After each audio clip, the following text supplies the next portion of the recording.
Voilà, gloire à Dieu. Le groupe musical va aller s'asseoir tranquillement. Et vous asseyez tranquillement. Voilà. Bon, je demanderai à ceux qui mettent la fumée là. C'est dans la véranda de l'enfer, il y a fumée comme ça. Voilà, donc comme on n'est pas dans la véranda de l'enfer, vous enlevez ça là tranquillement. Voilà, qu'on s'entende bien. Il ne faut pas des subterfuges inutiles. Ça, c'est inutile. Ça, c'est boîte de nuit. Nous, on est dans boîte de jour. Donc, voilà. Enlevez ça là et puis on est tranquille. Gloire à Dieu. Gloire à Dieu. Voilà. Je vais vous donner un message bonus. Quand on dit bonus, ça veut dire que c'est bon, non? Dans bonus, il y a bon. Il y a un plus là-dedans. Gloire à Dieu.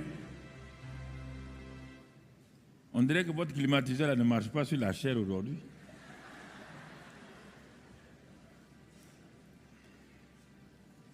Merci Seigneur. Excellent Père de grâce, merci pour ce moment que nous passons dans ta présence. Nous te sommes reconnaissants maintenant pour ta grâce et ta fidélité. Sois béni et sois loué pour ce message que nous allons donner. Nous te sommes reconnaissants pour tous tes bienfaits, que toute la gloire, la louange et l'honneur soient à toi, Père, au nom de Jésus. Amen. Donc cet après-midi, c'est une joie pour moi de pouvoir partager l'excellente parole de la grâce de Dieu avec vous. Et nous allons voir spécialement un sujet, donc, comment prier avec la parole et le Saint-Esprit. Parce que c'est dans le domaine de la prière que les gens aiment la prière, et c'est dans ce domaine que malheureusement beaucoup de gens sont frustrés. Si les chrétiens avaient des exaucements à leur prière régulièrement, ils seraient les gens les plus heureux sur terre. Quand tu vois un chrétien qui est frustré, un chrétien qui court à gauche, à droite, ne demande pas, ne pose pas de questions, c'est que ses prières ne sont pas exaucées. Alors quand les prières ne sont pas exaucées, soit on me dit, c'est l'église dans laquelle nous sommes qui ne sait pas prier, ou bien c'est notre pasteur qui n'a pas de puissance, ou bien, en tout cas, on cherche un moyen pour que nos prières soient exaucées. Et à cause de cela, nous courons à gauche, à droite, cherchant des solutions pour pouvoir vraiment échapper de cette étrange situation dans laquelle nous nous trouvons. Alors, cet après-midi, je voudrais tout juste, point par point, nous allons avoir une exhortation. Nous allons avoir ensuite un temps de prière et aussi un temps de proclamation que nous allons voir, et sur la base simplement que activons notre destinée en Christ. Écoutez-moi très bien. Je le dis, je le répète, quand souvent je parle de prière, les gens pensent que je ne veux pas compris. Je le dis et je le répète, nous avons la première tour de prière dans tout le monde francophone. Et nous venons de faire, il y a 2 ans, le centre d'adoration et de louange, le Mont Sion. Donc, nous avons tout un immeuble pour la prière, et un deuxième immeuble vient d'être fait pour l'adoration et la louange. Donc, si je n'aimais pas la prière, et si je ne connaissais pas l'importance de la prière, je ne vais pas aller mettre de l'argent dans des bâtiments où uniquement on prie et où uniquement on adore, on loue le Seigneur. C'est parce que j'ai vu l'importance de la prière. J'ai vu les résultats de la prière. Et je peux dire, quand je prie, mon taux d'exaucement de la prière dépasse les 60-80%. Or, beaucoup de chrétiens, les meilleurs sont à 40% de leur exaucement. Sur 100 sujets de prière, rares de chrétiens atteignent 40 prières exaucées. Parce qu'ils croient qu'il suffit de faire une liste, un catalogue, et de prier pour les différents points pour être exaucé. Non. Il y a des conditions pour qu'une prière soit exaucée. Donc, si on ne remplit pas ces conditions-là, il ne s'agit pas d'aller faire 21 jours de prière. Il ne s'agit pas d'aller faire, on peut aller faire 155 jours de prière et on sort frustré. Et on sort abattu. On sort découragé à tel point que les réunions de prière dans les églises locales sont les réunions les moins fréquentées par les chrétiens. Les concerts sont fréquentés par les chrétiens. Les prières de bénédiction que le pasteur fait, c'est fréquenté par les chrétiens. Mais lorsqu'on dit de venir prier, les gens répondent. Si c'est pour aller encore ressortir de la même manière, avec la même frustration, à quoi bon aller prier? Vous ne pouvez pas me dire le contraire, c'est ce que je constate dans l'église de Christ. Alors, nous allons, par la grâce de Dieu, aller point par point pour voir. Et me voici dans ma salle de prière. Je vous transfère dans ma salle de prière. Je suis quelqu'un, je me mets dans le cas de quelqu'un qui se pose tant de questions. Quelqu'un qui a entendu les messages, les prédicateurs prêcher, que nous avons une destinée. Nous avons entendu les prédicateurs dire, Dieu va faire votre destinée, va accomplir votre destinée. Tout le monde dit Amen. Ça fait 1 an, 2 ans, j'entends ces phrases-là.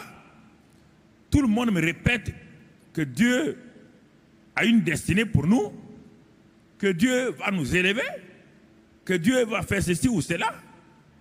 Mais moi, je ne vois rien dans ma vie.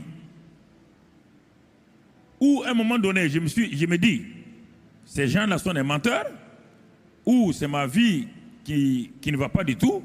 Je commence à me culpabiliser. Je commence à dire, peut-être je n'ai pas la foi. Je commence à dire beaucoup de choses. Et comme dans la Bible, il y a un homme qui avait une grande destinée. Dieu l'a dit à sa mère avant que l'enfant ne naisse. Cet enfant-là s'appelle Jacob. Dieu avait dit à sa mère que les jumeaux qui sont dans ton sein, ces jumeaux-là, ce sont tes 2 enfants. Mais je vais te dire une chose, ces jumeaux-là, c'est 2 peuples, 2 nations qui sont dans ton sein. 2 peuples et 2 nations qui sont dans ton sein. Et le plus petit que tu vas voir sortir, le plus petit là, c'est lui qui sera le plus grand, et il est un homme que j'ai prévu pour les nations entières. Mais fais attention, maman Rebecca, parce que sûrement, tu risques d'avoir des idées bizarres sur cet enfant quand il va sortir, et tu risques de faire des erreurs. Et c'est ça que maman Rebecca a fait l'erreur. Quand il a vu Jacob sortir en seconde position, avec sa main sur le talon de son frère, cette bonne maman gentille, mais qui a ignoré la parole de Dieu, a ouvert sa bouche. Au lieu de dire, puisque Dieu dit que cet enfant sera la tête, au lieu de chercher un mot hébreu, tête, champion, vainqueur, prince, non, Elle regarde la réalité qui est là au lieu de regarder la vérité de Dieu. Et dans cette réalité-là, l'enfant qui tenait le pied de son frère n'est qu'un simple escroc, un simple bandit, un simple usurpateur. Elle n'a pas cherché loin, elle a appelé Jacob. Le ciel dit, ce n'est pas possible. Je viens de lui dire, quand il y avait des mouvements dans son sein, j'ai dit à cette maman, quand elle est partie prier, je lui ai dit que les enfants qui sont dans son sein là, ce ne sont pas des enfants simples, hein? Ce ne sont pas des jumeaux simples. C'est deux nations, deux peuples qui vont sortir. Donc de faire attention. Deux peuples, deux nations qui vont sortir. Et le plus petit qui va sortir là, il a une destinée extraordinaire. La maman devait chercher un nom pour cet enfant, mais elle a laissé la vérité, elle est partie s'agripper à la réalité. La vérité n'est pas la réalité. La réalité, elle est palpable, physique. La réalité, on la sent. La vérité, on ne la sent pas. La vérité, elle est invisible. Mais quand elle se manifeste, elle efface la réalité et vous entrez dans votre destinée. Écoutez-moi, je veux faciliter votre vie de prière. Je veux partout où je parcours dans le monde, les gens me posent la question, mais pasteur, mais pourquoi Dieu ne me répond pas? Qu'est-ce que j'ai fait à Dieu? Mais qu'est-ce qu'il faut faire? Les gens se posent la même question. On leur dit de venir prier. Mais pourquoi les disciples ont-ils demandé à Jésus, enseigne-nous à prier? Asseyons-nous, arrêtons-nous là et voyons. Soyons un peu pratiques. Il y a tellement de logique dans la Bible que nous ne voulons pas. Les disciples ont vu Jésus prier. Les disciples ont été avec Jean-Baptiste. C'était tous des disciples de Jean-Baptiste. Ils ont vécu avec Jean-Baptiste. Ils ont vu Jean-Baptiste prier. Ils étaient contents. Mais quand ils ont commencé à suivre Jésus, ils ont vu un niveau d'exaucement à 100% sur ce jeune homme de 30 ans. Ils ont vu cet enfant-là, ce jeune homme de 30 ans-là, qui impactait par sa prière. Et un jour, l'un d'entre eux a dit à Jésus, Seigneur, enseigne-nous à prier comme Jean-Baptiste l'a enseigné à ses disciples. Nous avons été disciples de Jean-Baptiste. Il nous a enseigné à prier, mais sa prière était limitée. Parce que lui-même, il était limité. Il n'était pas rempli de la personne du Saint-Esprit. Il n'avait pas la parole esprit et vie. C'est l'homme de l'Ancien Testament dont la prière est assez limitée. Toi, tu es l'homme qui vient du ciel, qui a été manifesté. Enseigne-nous à prier. On n'a pas dit apprends à nous à prier le Notre Père. Écoutez-moi, chrétiens. Ils n'ont pas dit apprends-nous à réciter une prière. Notre Père qui est aux cieux. Que ton nom soit... Non. Le problème, les gens ne comprennent pas le langage biblique. Quand vous ne comprenez pas, actuellement, il y a beaucoup de dictionnaires en grec et en hébreu. Il y a beaucoup de dictionnaires en grec et en hébreu. Surtout, je vous en supplie, n'allez pas prendre le petit Robert et le petit Larousse pour lire la Bible. Vous allez être à côté de la plaque. Il y a des dictionnaires avec le langage. Enseigne-nous à prier. Enseigne-nous. On n'a pas dit dis-nous comment réciter notre prière.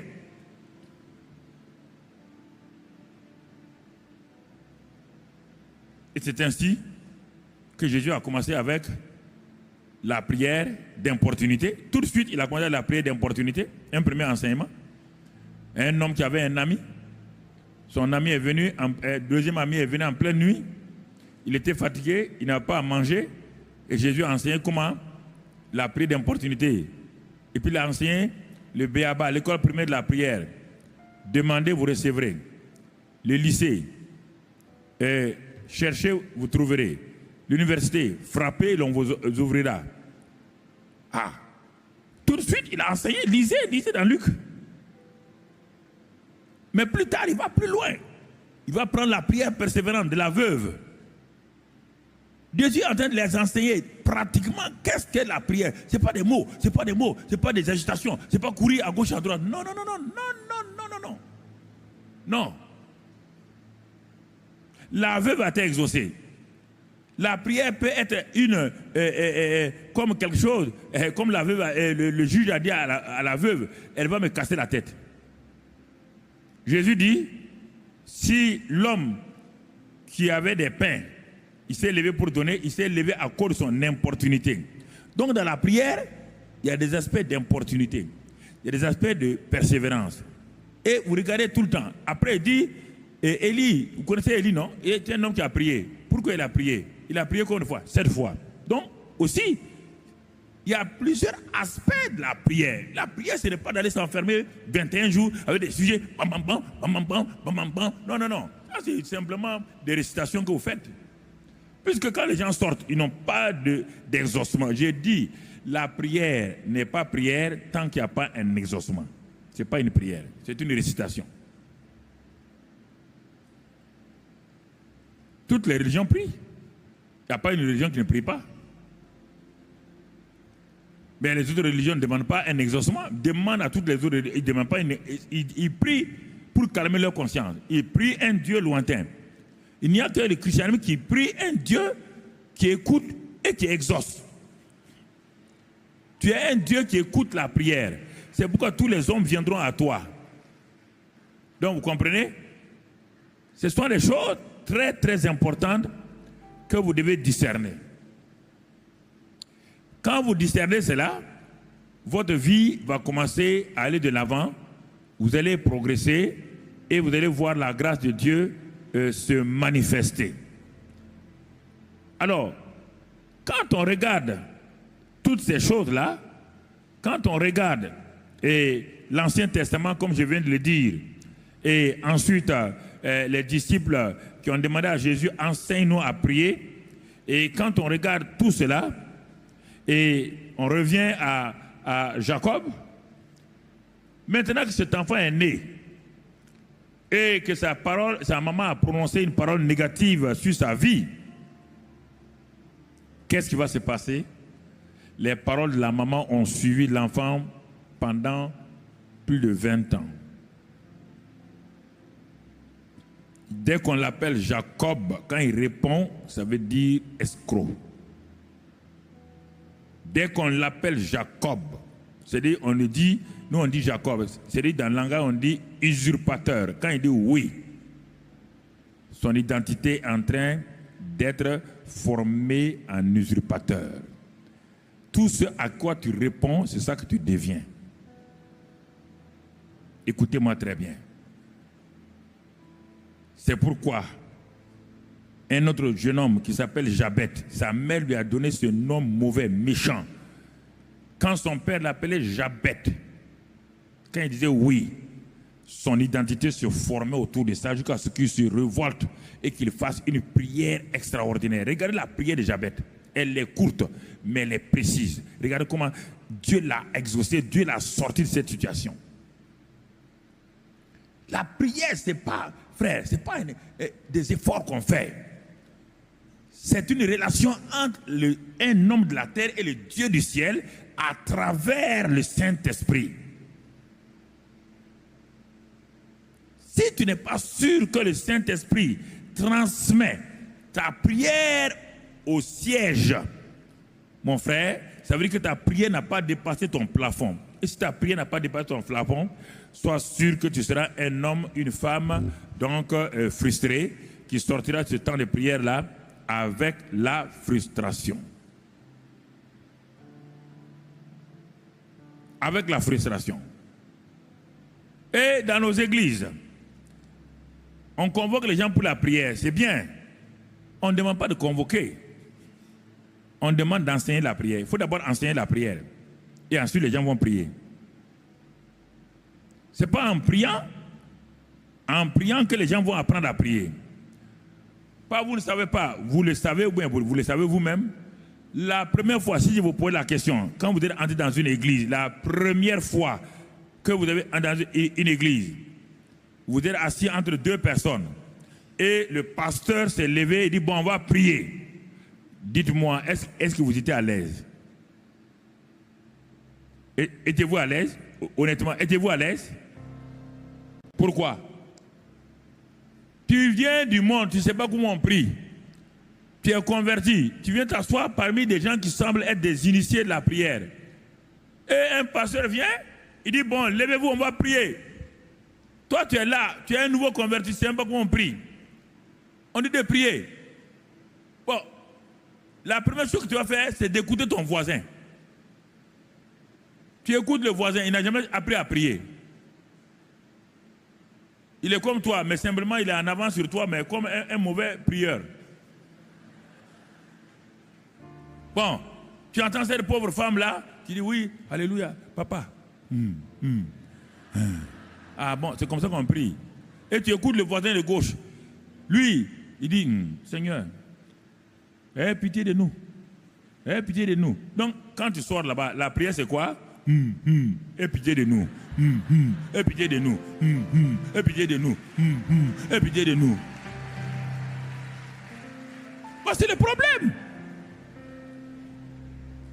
C'est pourquoi l'enseignement est le moyen le plus sûr et certain d'enlever les voiles d'ignorance, les voiles d'échec, les voiles de défaite de la vie des gens.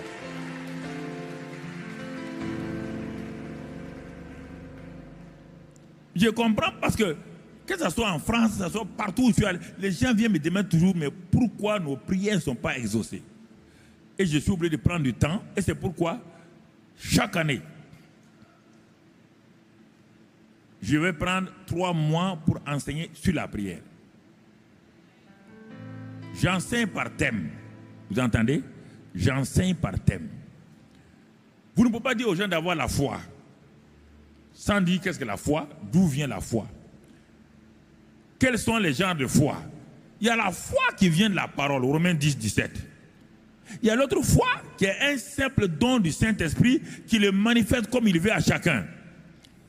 Ça, c'est une foi extraordinaire. Mais l'autre foi qui vient du réma vient du fait que tu as étudié la parole de Dieu, tu as reçu un réma, et maintenant, avec ça, 90% du temps, c'est avec la foi venant du réma qu'on fonctionne.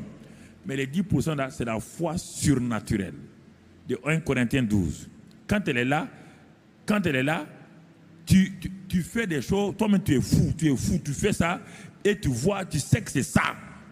Il n'y a même pas un réma posé. Non, c'est une foi surnaturelle qui est en toi et qui te fait oser aller là où les médecins disent que ce n'est pas possible. Aller là où les gens te disent financièrement ce n'est pas possible. Ça, c'est, donc, si tu ne connais pas ça, on dit la foi. Et la foi. C'est comme si on dit un maître nageur se tient au bord de la piscine et une pauvre femme ou bien un homme en train de se noyer. Il lui dit, tiens ferme. Il va tenir quoi? Il va tenir l'eau? Il va tenir l'eau, hein? La seule chose, c'est de faire quoi? De lui jeter quoi? Bouée de sauvetage. Tu lui jettes un pneu ou une chambre à air. Il met, même s'il ne sait pas prier, il ne sait pas tenir, mais s'il met ça, la chambre va le tenir. Et tu le tires, tu l'amènes au bord. On dit aux gens, frère, tiens ferme. Tiens ferme sur quoi? Non, ça ira, tiens ferme.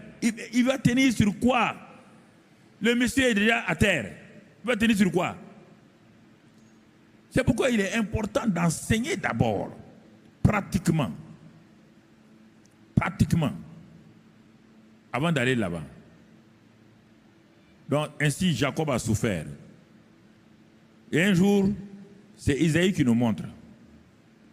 Dans Isaïe 40, Isaïe nous dit que avant que Jacob n'ait été transformé en Israël, c'est-à-dire prince avec Dieu, voici la prière de Jacob. Et comme la prière de plusieurs d'entre nous. Quelle est cette prière-là? On trouve dans Isaïe 40, verset 27. Là-bas, il est écrit, pourquoi dis-tu? Voilà ce que et Dieu répond à Jacob.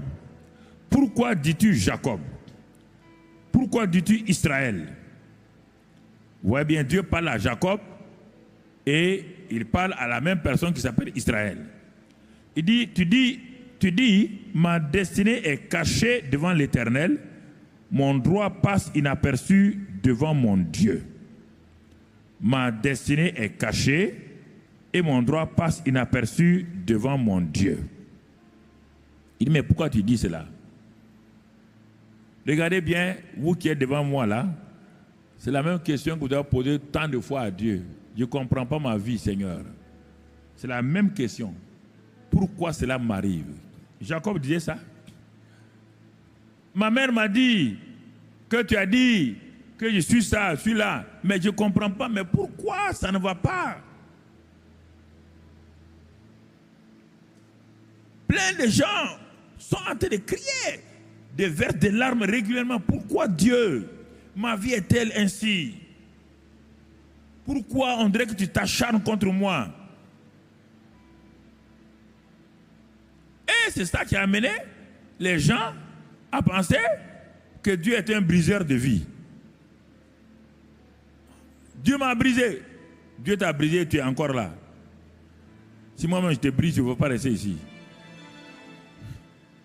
Vous prenez des mots, je sais d'où vous prenez ces mots-là, je peux vous les dire, tous ces mots brisés, vous avez entendu. Mais Dieu, quand il parle à David, il dit, mais ce qu'il veut là, c'est un cœur brisé. Un cœur brisé, ça veut dire quoi? Il n'a pas dit que lui, il a brisé le cœur de David. Un cœur qui n'a plus confiance en lui-même. Un cœur qui s'abandonne à Dieu. Un cœur qui dit, Seigneur, je n'ai rien d'autre que toi. Mes yeux sont fixés sur toi, je ne peux rien faire, comme Josaphat. C'est de ça qu'on parle. On n'a pas dit que Dieu brise-moi. Toi, tu vas dire à Dieu de te briser. Pourquoi il va te briser? Tu es qui, il va te briser? Et pourquoi? Quel est le but quand il te brise là? Qu'est-ce qu'il cherche? Quand Dieu te brise là, quel est le but? Dis-moi. Viens viens prendre un micro et dis-moi, Dieu m'a brisé parce que Dieu veut que je sois saint. Est-ce que Dieu brise quelqu'un? La sanctification vient de l'œuvre de Christ. Hébreux 10:10. Par l'offrande du corps de Christ, il nous a sanctifiés une fois pour toutes. 1. La sanctification vient deuxièmement, Jean 17:17. Ta parole sanctifie-moi et ta parole sanctifie les gens. C'est fini. Dieu ne brise pas quelqu'un pour être sanctifié. La sanctification, il l'a fait à la croix de Calvaire. Par la parole de Dieu, tu es sanctifié et tu vis dans la sanctification. Christ est venu pourquoi? Il est venu prendre tes péchés. Il n'est pas venu pour briser les gens. On dit qu'il a été brisé. C'est lui qui a été brisé. Il a été brisé pour mes iniquités. Pourquoi tu peux mettre ça sur toi? C'est Christ qui a été brisé. Le manque de la connaissance de Dieu est terrible pour les chrétiens. Quand je les entends, ils se détruisent eux-mêmes par leurs paroles. On ne comprend pas. Si tu es éprouvé, d'accord, éprouvé n'est pas brisé. Dieu éprouve les gens, oui. Voilà, ça c'est différent, c'est pas brisé. Pas mettre un mot à la place d'autres mots. Il éprouve les gens. Ça c'est dans la Bible partout. Donc on voit ici là. Donc on voit dans ce passage d'Ésaïe là, les cris de Jacob.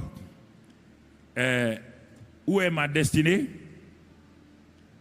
Seigneur, où est mon futur? C'est ça que ça veut dire. Combien de jeunes filles ici, des jeunes gens crient chaque jour, Seigneur, où est ma destinée? Où est mon futur? Votre prière, c'est ça tous les jours. Et les chants chrétiens sont remplis de ces mots-là. Dieu nous a donné une destinée, Dieu nous a donné un futur, Dieu nous a donné...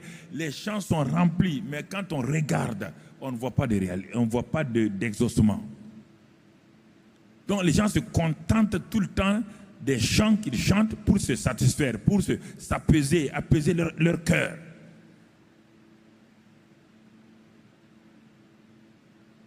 Quand un chanteur vient, il se lève, il dit, oui, Dieu nous a donné Canaan. Tout le monde, alléluia. Quand ils sortent, où est Canaan? Où est Canaan? Où est Canaan? Mais vous me regardez comme ça. Regardez autour de vous, regardez partout, regardez vos camarades chrétiens qui ne vont même plus à l'église. Quand vous les appelez, ils disent non, non, eux ils ne vont plus à l'église, ils sont déçus. Pourquoi? Parce que non exaucement de prière.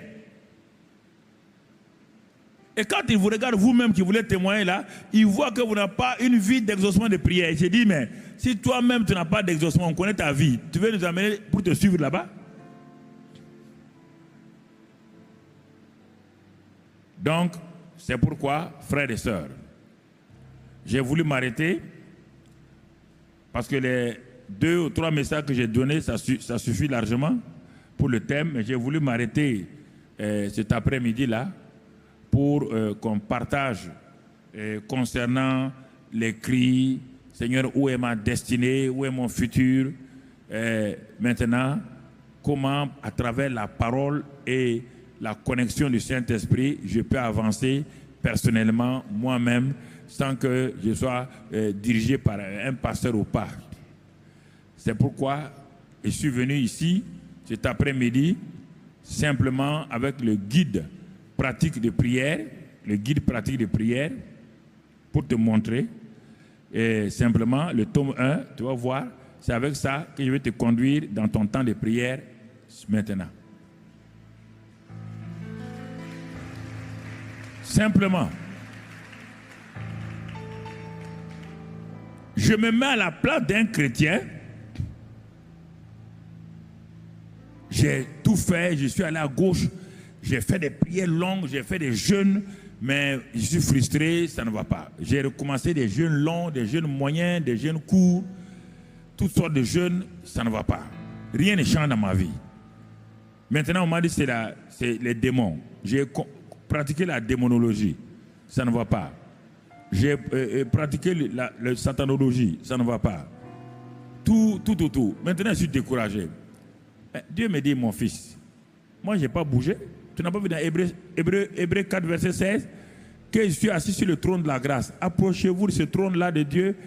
Avec quoi? Simplement avec foi, avec assurance. Et je vous écoute, je dis, mais je n'ai pas bougé. Je suis assis sur le trône de la grâce. Je suis assis simplement sur le trône de la grâce. Mais je t'ai vu, toi tu m'as déplacé, tu m'as mis sur le trône de la loi. Et le trône de la loi, on ne répond pas là-bas. On vérifie si tu es bon, tu n'es pas bon. Si tu n'es pas bon, on te châtie. Mais le trône de la grâce, c'est différent. Quand tu t'approches de moi, tu ne me vois pas comme un Dieu de grâce. Tu me vois comme un Dieu dur, un Dieu qui impose des choses aux gens. Et c'est pourquoi tu viens, oh Seigneur, tu vois, oh Dieu. Et il dit, mais pourquoi tu pleures? Mais pourquoi tu pleures? Est-ce que qui est assis sur le trône, c'est Satan ou c'est Dieu? N'as-tu pas lu dans Matthieu 6, mon fils te dire, entre dans le lieu secret, là où il y a ton père qui voit, qui te le rend. Il dit, ton père est là, il voit dans le lieu secret. Le lieu secret, c'est lorsque tu décides dans un salon, dans une des toilettes, n'importe où que tu as décidé, que c'est ton lieu secret, tu veux rencontrer Dieu, Dieu veut te rencontrer n'importe où. Mais sache qu'il est déjà là et qu'il va te le rendre. Et qu'il t'écoute, il est là. Mais en ce moment-là, ton attitude va changer.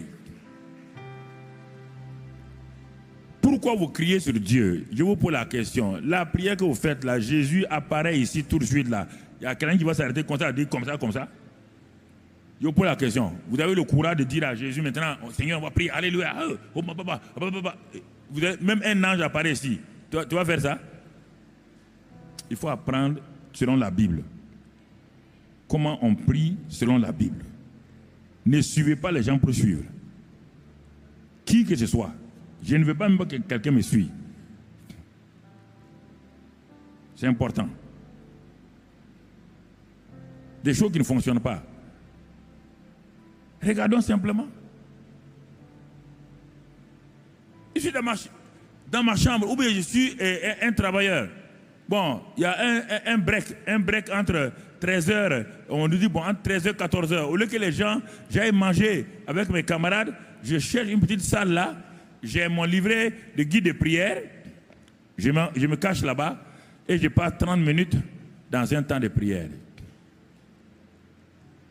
Mais si je veux prier comme je prie à l'église, sûrement on viendra me chasser. On viendra me chasser. Mais alors, qu'est-ce que je dois faire? Je dois voir comment Dieu agit. Tu entends? Donc, je suis assis. Je commence par des petits cœurs. Des petits cœurs simplement. Je suis conscient de deux choses. Le Saint-Esprit est en moi quand je suis rentré dans cette salle. Le Saint-Esprit est en moi. Deuxième chose, la Bible dit que le Père est là. Le Père est là, il m'entend. Donc, toute mon attitude de prière va changer. Car je suis devant un Dieu réel, qui est là, qui est présent. Un Dieu tangible. C'est la parole de Dieu qui le dit. Je n'ai pas besoin que Dieu vienne. Dieu ne viendra pas, car lorsque je suis rentré, Dieu est rentré avec moi. Dieu n'est pas resté au dehors. Quand on va à la prière, on ne part pas pour prier Dieu. On va avec Dieu, et comme le Père est déjà là et que le Saint-Esprit est en moi, alors j'arrive, je suis conscient que Dieu est là. Voilà toute la différence. Si je ne suis pas conscient, je vais commencer à crier.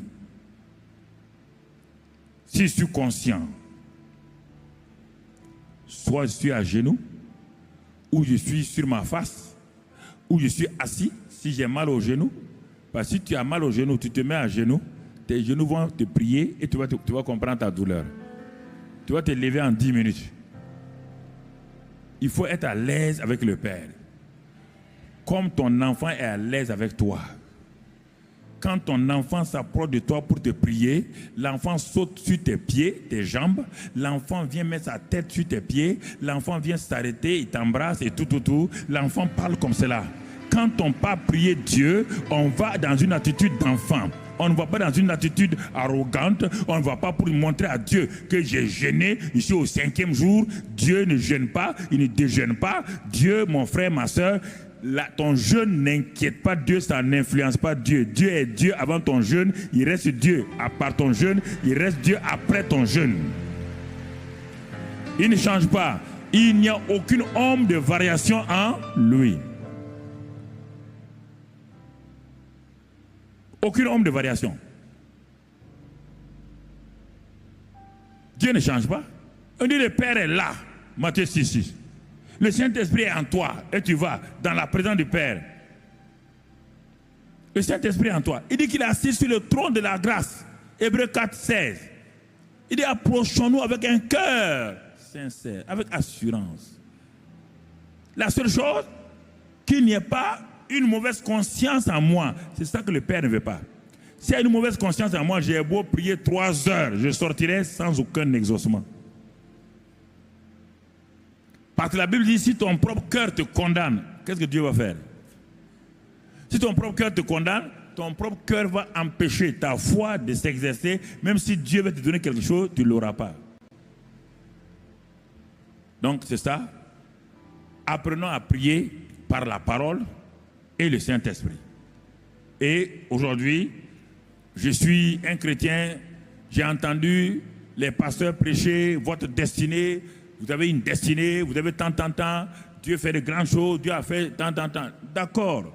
Mais moi, je ne vois rien. Je ne vois rien.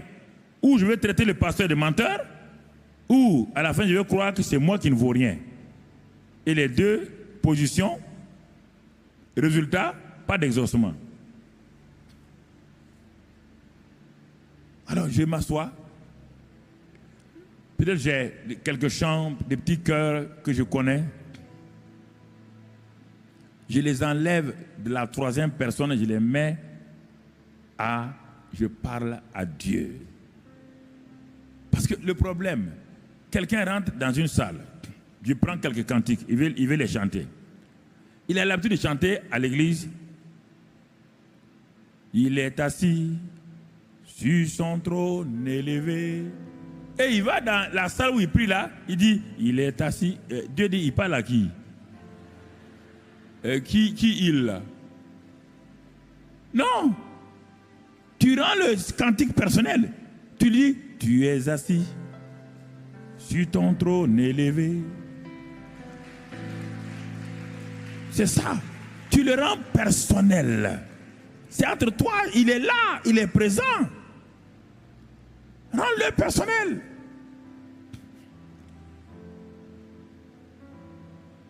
Il est Dieu. Non, non, non, il n'est pas Dieu. Tu es Dieu. Et ton trône est... Tu mets ça.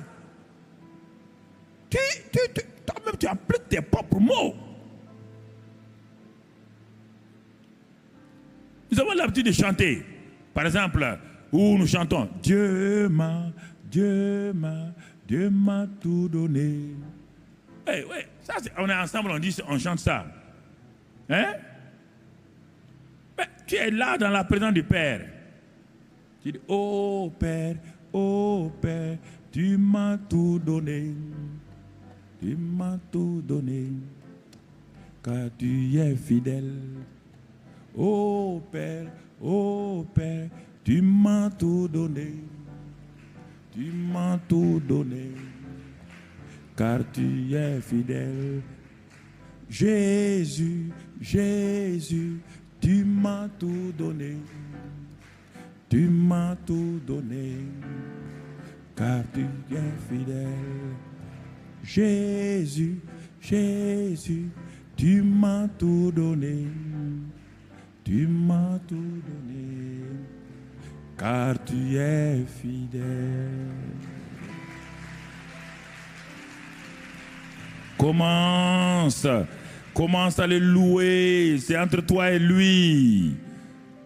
Tu n'es pas dans une assemblée, tu entres avec ton papa. Parle-lui, sois content. Dis-lui que tu l'apprécies. Il n'y a point de Dieu comme toi. Il n'y a point de Dieu comme toi. Oh oui, j'ai dit, il n'y a point de Dieu comme toi. Il n'y a point de Dieu comme toi. Et le Saint-Esprit, tu vois déjà qu'en toi, il est en mouvement. Il est en mouvement. C'est ça. Jésus-Christ, je t'adore. Je te donne ma vie.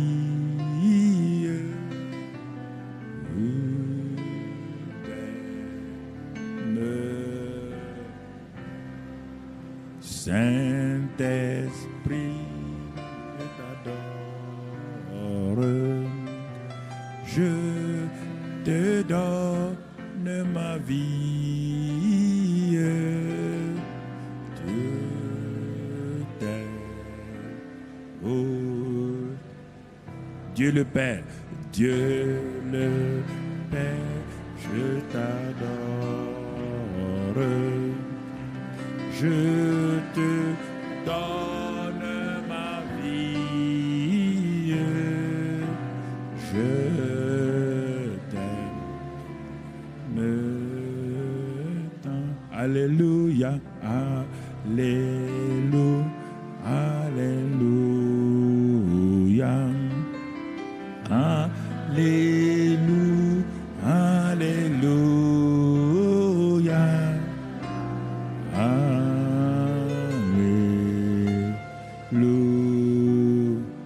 Maranatha, Maranatha, Maranatha,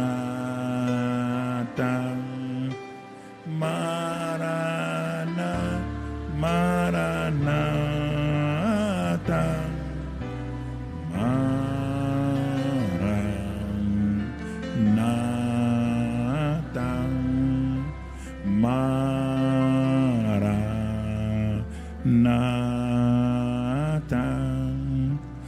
Maranatha.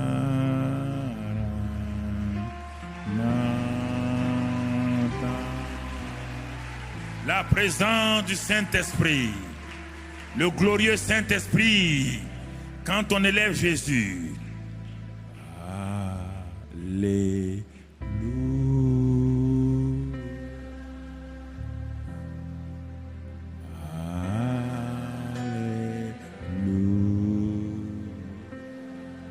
Alléluia. Alléluia.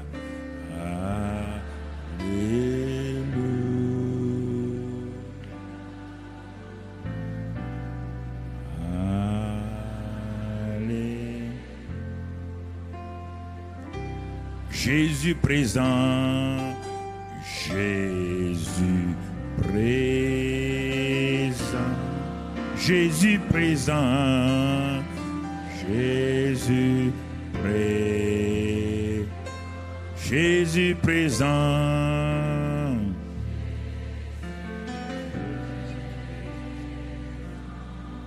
Tu es présent.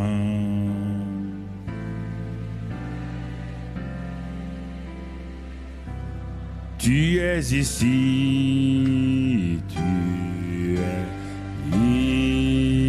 ici, Jésus est ici, tu es ici, tu es ici.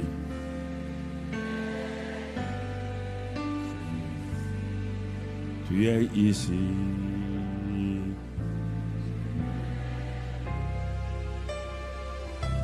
Seigneur, je t'aime. Seigneur, je t'aime. Oh oui. Dis-lui tes mots.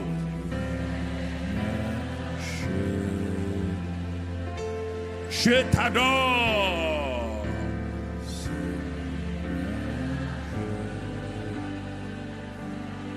Seigneur, je t'adore.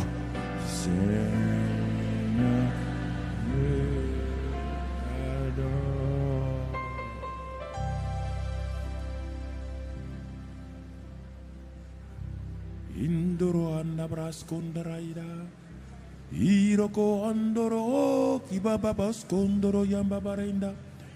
O yakaraba kandos kuri andabraba bandos kuri de kedaba kandos kuri de kabando. Iroko bokoro indakri koroto koma mamangoro skin la raida. Ria koroskin da brohon mankandara ta koroskondo blarianda. Rita kababa kondos kuri andabraidos kuri da lainda. Oh, Gio kondos kuri akabando koros kuri kanda barahando yanda. Angoro yanda yudo yan babarai kondor skinda braida. Oh, kiri kandor kindimbro korboro da kendolo yanda brait koro yanda. Ongoros kondoro yanda yando mongondos kuri yanda braida. Lokoro kondobos kuri yanda braba andoro tokore kende brogo bokoros kondo branda braido kondos kuri yanda. Mangara bokoros kuri yanda braidos kuri yanda braida. Oh, iya koro kondos kuri yanda barona baina. Rakaba ondos koria da brakandolos koria da braida. Roko bokoros kondo braba bahanda koros kondi branda. Roko boroko do boko kondos kurita braba kanda kraba koros kondo brianda. Rata karaba kondos kurianda braba hondos kurina. Ro kiribi kandolo da kraba kandolo inda branda. Rababa ondos korianda brado koros kondo brianda braina. Roko bokoros kondo briamba barada koros kondo ke bagandos kurina makaraba kondos kurinda braida handa reinda. Roko bokoro kombo korobos kurianda braba koros konda brainda. Rabaka bokoro to go vikanda brata koros konda branda. Oh,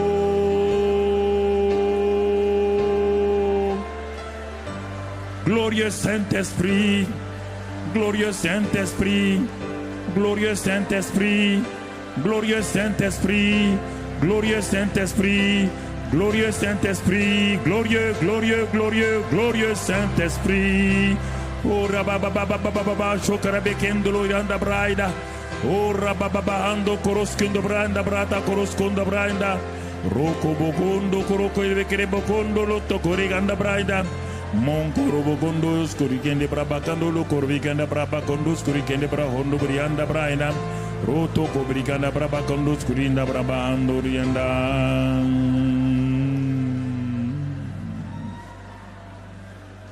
Oh, Alléluia. Jesus. Jesus. Jesus. Jesus. Jesus. Oh, Jesus, Jesus, Jesus, Jesus, Jesus. Oh, Alléluia. Uriamba Baba Kondolo Surya Baraira. Roba Baba Karabakandolo Skurikere Bekando Skurida Barabakandolo Skurinda. Raba Baba Karata Koro Kodumento Kroskinda Brabakanda Kroskunda Braba Barata Kindolo Surianda. Irabakandolo Skurinda Brabakando Skurinda. Roto Kobrika Baba Barata Kroskondo Brianda Braida. Iroko Hondo Inda Brabakandolo Skuriba Kandraida. Riba Koroba Kodoskuri Kendi Broko Bakarabakanda La Tokorinda. Oto Kobrikanda Brabakodos Kurikinde Bronduri Brabakandos Kurina.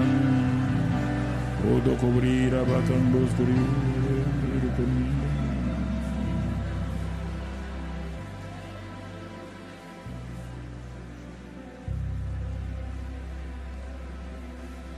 Alléluia.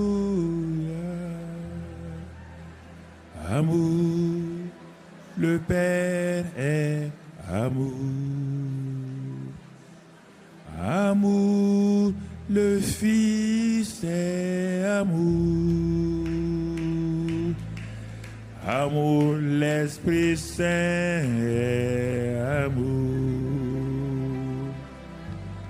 Amour, le Père est amour.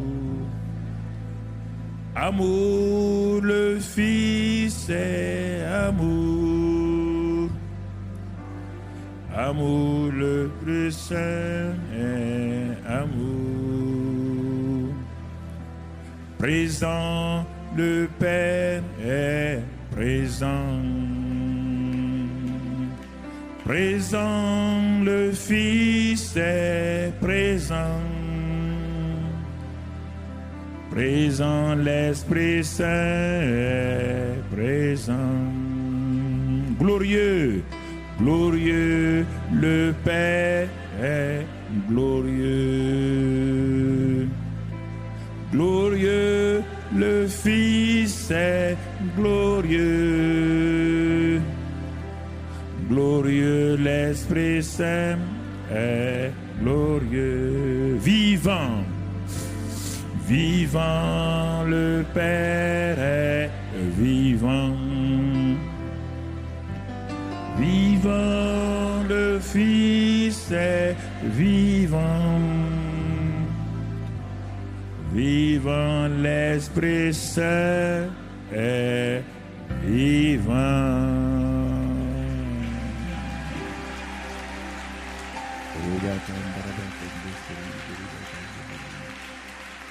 Alléluia.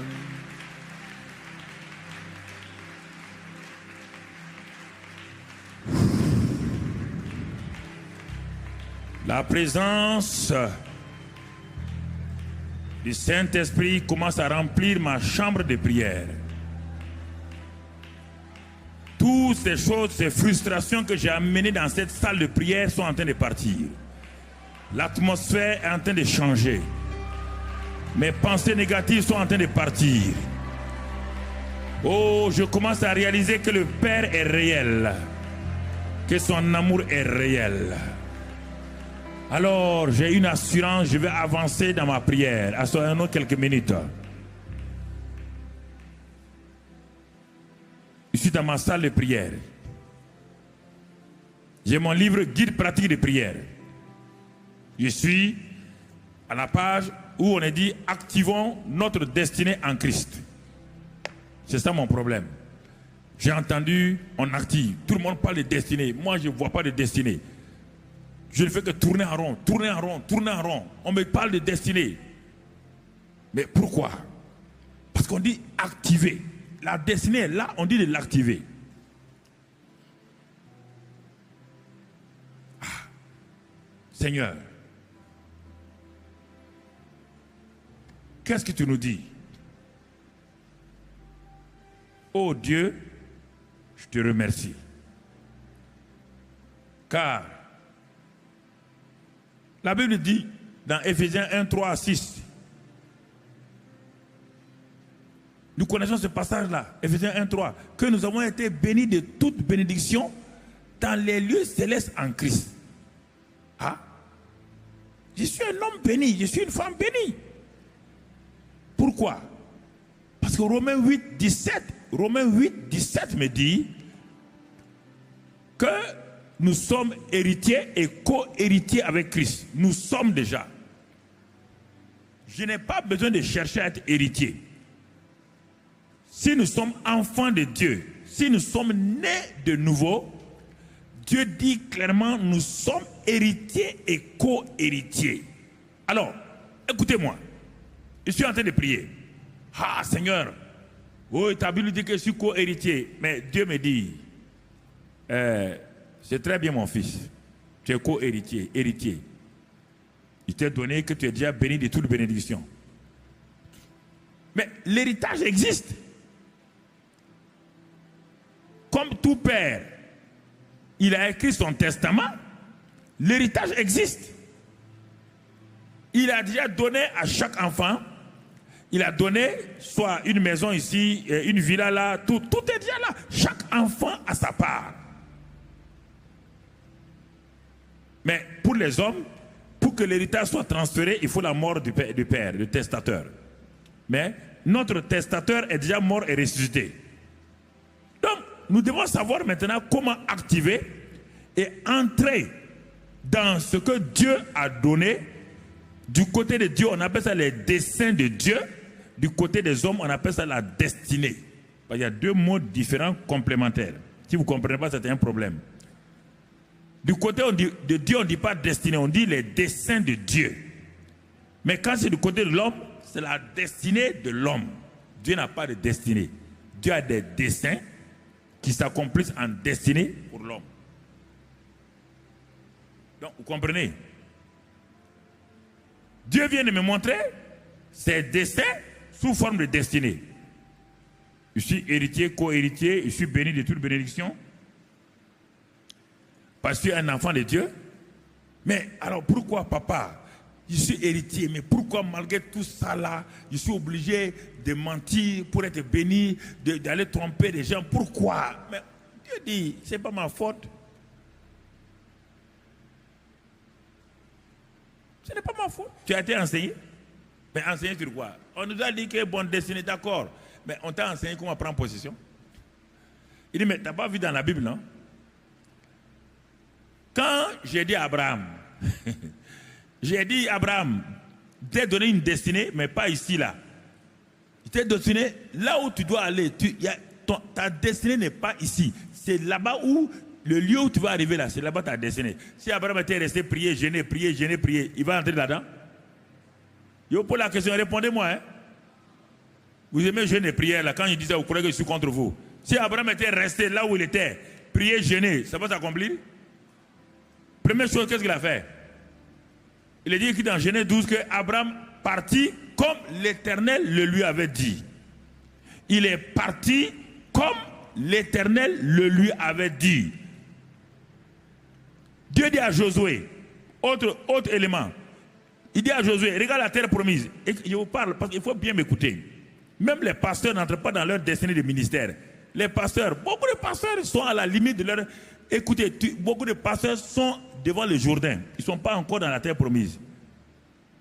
Ils sont pas dans la terre promise. Ils sentent les odeurs. Ils sont comme Josué. Ils sont rentrés. Dieu leur a permis de voir un peu le Jourdain, la terre promise pendant 40 jours. Ils ont vu ça. Maintenant, pour prendre possession de la terre promise, c'est différent. Écoutez-moi, pasteur. Quelle que soit votre grandeur, votre problème, Dieu vous a permis d'entrer dans la terre promise pendant 40 jours comme espion. Espion. Pour voir la réalité de la terre promise. Mais maintenant, pour prendre possession de la terre promise, Dieu dit quoi à Josué? Il dit, voici, toi et ton peuple là, je vous donne le pays là. Je vous donne le pays. Mais il faut que vous puissiez mettre la plante de votre pied là-bas. Ça, c'est l'action. Ça, c'est activation. Ah? Mais Dieu, tu nous donnes et tu on doit. Il dit oui, c'est ça. Je vous donne, mais vous devez activer. Activer, action, c'est la même chose. Ah, mais comment on va faire? Il dit, ah non, non, il y a des actions à faire. Il y a des actions, il y a des prières, il y a des proclamations. Dans Josué, vous allez trouver ça. Dans le livre de Josué, vous trouvez tout. Il y a des moments où ils proclament, il y a des moments où ils marchent, il y a des moments où ils font la guerre, temps. C'est un ensemble de choses. Pour prendre possession de sa destinée, il y a un ensemble de choses. Je n'ai pas le temps de vous développer. Ce sont des messages qu'on doit avoir si on veut aller de l'avant. Beaucoup de gens sont appelés dans le ministère, mais dans un ministère pastoral avec 200 membres, 300 membres, ils croient que c'est... Non, ce n'est pas le nombre des gens d'une église locale qui compte. Ce n'est pas ça ta destinée. Ta destinée est plus grande que ça.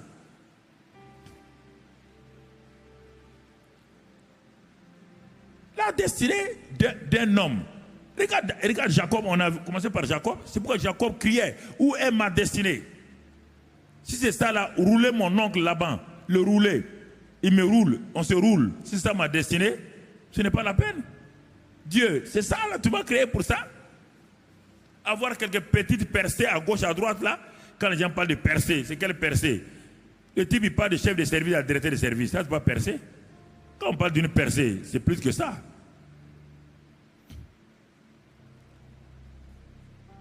Vous comprenez? C'est ça le drame chez les chrétiens. Ils sont rentrés, ils ont vu Canaan. Dieu leur a permis de voir le lieu de la promesse. Mais ils n'ont pas pris position. Quand ils sont allés dans le lieu de la promesse, le lieu de la promesse était occupé par des Cananéens et avec des géants. C'est ce qui a fait même qu'il y a 10 qui ont complètement démissionné. Qui ont dit c'est pas possible, on ne peut pas prendre notre promesse là. Dieu ment. Dieu ment. Je vous dis, Dieu ment. C'est ça qui les a tués au désert. Toute destinée que Dieu vous a donnée, vous devez, mon frère, ma soeur. C'est ça que je vais. Ce soir là, on est en train d'aller doucement. On est en train d'aller doucement. Je suis dans ma chambre. Je suis en train de prier. Seigneur, je suis fatigué. J'ai dit beaucoup de choses. On m'a dit destinée, rien ne se passe. Dieu dit allons d'abord, étudions ensemble. Il ne faut pas aller prier sans avoir étudié. C'est là où on est en train d'étudier. On n'est pas arrivé à la prière. On n'est pas arrivé à la prière. Quelqu'un qui vient du service, on dit on va prier. Il vient du service avec beaucoup d'idées en tête. Au service, il a eu tellement de problèmes. Il vient tomber dans une réunion de prière. Oh, il se met là-dedans. Vous croyez que ça va marcher? Vous jouez avec vous-même. Le gars est découragé, il vient de la maison découragé. Il vient vous trouver en train de prier. Vous dites maintenant, levez-nous, on va prier, on va prier. Et tu n'as pas enseigné pour calmer le cœur des gens. Il est dans une tempête. Il va prier quoi? Il va répéter des choses. Il va répéter des choses. Autre élément. Dans 1 Pierre 2, verset 9-10. Dieu dit, vous êtes une race élue, un sacerdoce royal, une nation sainte, un peuple acquis. Ah, voici tout ce que je suis en train d'étudier pour que ma foi soit bâtie. Dieu m'a déjà béni de toutes les bénédictions. Ah bon? Mais je ne vois pas ça. Et Dieu me dit que je suis héritier et co-héritier, mais je ne vois pas en quoi consiste mon héritage. Et Dieu vient ajouter que je fais partie d'un peuple saint, un sacerdoce royal, je suis parmi les rois. Et moi j'en fais des slogans, nous sommes des rois, nous sommes des rois. Non, ça ne marchera pas. Ça ne marche. Si Josué s'était arrêté, nous sommes les possesseurs de Canaan, ça ne marchera pas. Arrêtez de faire des choses qui ne marchent pas. Les gens sont frustrés. Dans une église de 100 personnes, il y a 10 personnes qui ont reçu, il y a 90 qui sont en train de tourner personne ne voit ça. Personne ne voit la souffrance de 90 personnes dans l'échec. On ne voit que la victoire des 10 personnes dans la victoire. Ça, pasteur, si vous ne faites pas attention, c'est pourquoi les gens, à un moment donné, ils s'en vont. Personne ne peut manger de miel et puis aller manger du fiel quelque part. Personne. Un pasteur descend au plus bas niveau de son peuple, pas au plus haut niveau. Un maître, un professeur qui va avoir du succès, au baccalauréat descend au niveau du plus faible en philo, du plus faible en mathématiques. Quand il a saisi ces des plus faibles là, quand ils ont bien compris, il aura non seulement un taux de succès réel, mais il aura des mentions très bien dans son église, parce que ceux qui étaient déjà moyens vont devenir bons, ceux qui étaient bons vont devenir excellents, et ceux qui étaient médiocres vont passer à être passables.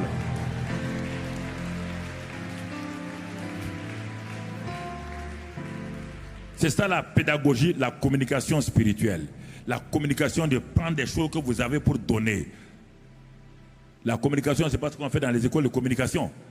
Donner des choses que le gars ne maîtrise pas. La communication, c'est un transfert de connaissances établies, donc et expérimentées, que vous avez vécu, que vous transférez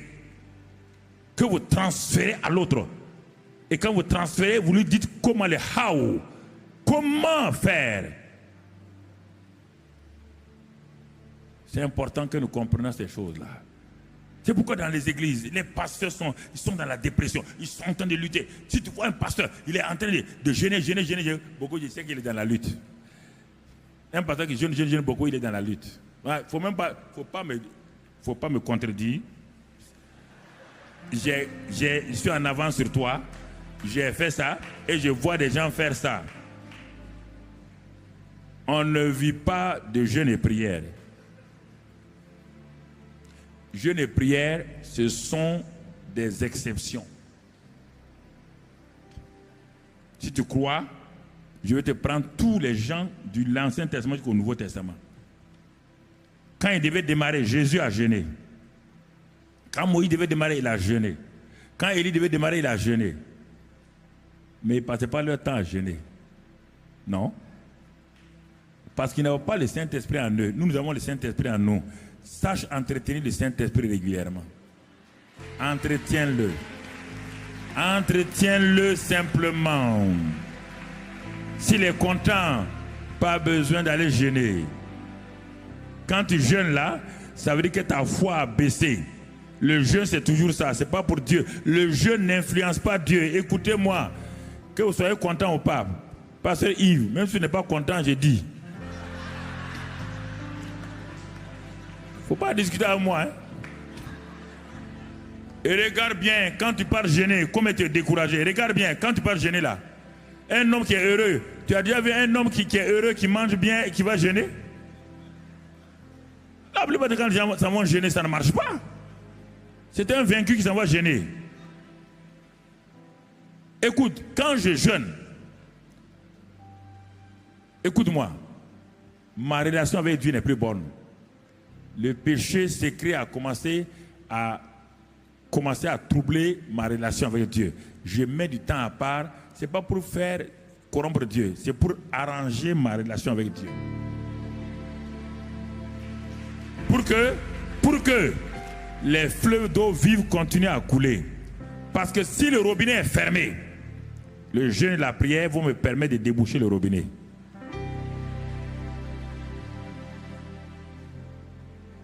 C'est ça, frère. Il faut bien comprendre le jeûne.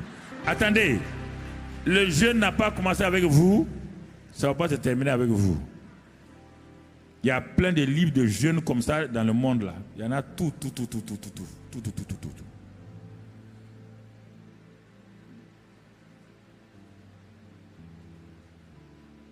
Si vous exagérez le jeûne, ça vous tue. Ça a tué beaucoup de grands pasteurs. Hein, vous avez leurs livres ici. Ce sont des pasteurs qui nous ont inspirés à l'époque. Mais ils ont tellement vouloir jeûner, ça les a tués. Même leurs chrétiens leur ont dit, hey, pasteur, papa, ça ne va pas, il faut arrêter les jeûnes. Non, on va jeûner. Il veut percer. Il veut percer plus que. Moïse n'a pas jeûné. Va lire dans Exode. Il est dit que Moïse est monté sur la montagne, jeûner 40 jours sans boire, sans manger. Alors, si tu dis que tu es un champion de la prière, va jeûner 40 jours sans manger, sans boire. Je t'offre un cercueil en or. Tout de suite là, je vais le commander. Je vais le commander le cercueil en or là, posé. Parce que je sais que tu ne vas pas finir. Le jeûne de Jésus et le jeûne de Moïse, ce n'étaient pas des jeûnes. Ils étaient dans la présence de Dieu. Leur sens physique était arrêté. C'est un jeûne surnaturel.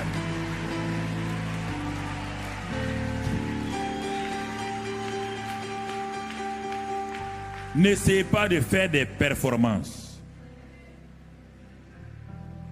Les jeûnes les plus extraordinaires que Daniel a menés, il les a menés avec des légumes et de l'eau. Et à cause de ça, l'ange Gabriel est descendu, l'ange Gabriel sont descendus et le ciel s'est ouvert pour lui.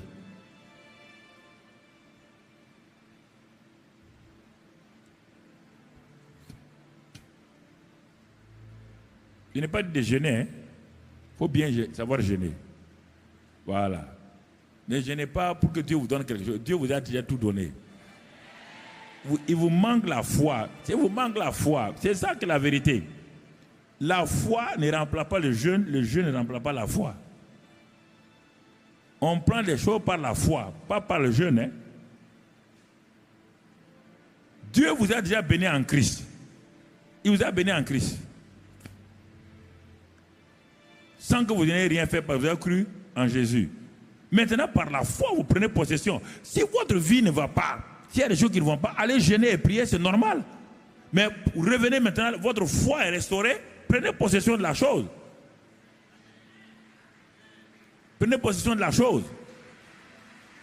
Il faut dire que le jeûne vient en 4e, 5e position. Le jeûne n'est pas en première position. C'est ça que je veux vous dire. C'est ça que je veux vous dire. C'est important que vous compreniez. Il y a des femmes qui m'ont appelé, des amis qui sont morts comme ça, des femmes qui m'ont appelé de venir voir mon mari. Je suis arrivé, il était complètement faible. Il dit, mais il y a quoi? Il a son 15e jour de prière et de jeûne. Il dit, mais il a fait quoi? Il dit, il jeûne. Il dit, mais mon ami, tu jeûnes là, tu veux quoi? Que Dieu fasse quoi? Non, dis-moi le but de ton jeûne là. Bon, toi tu es plus âgé que moi à l'époque. Moi je suis un jeune serviteur de Dieu. Nous on te prenait pour un modèle. Toi tu es en train de te tuer par les jeunes. En tout cas nous on va suivre ça. Il dit mais il est fatigué.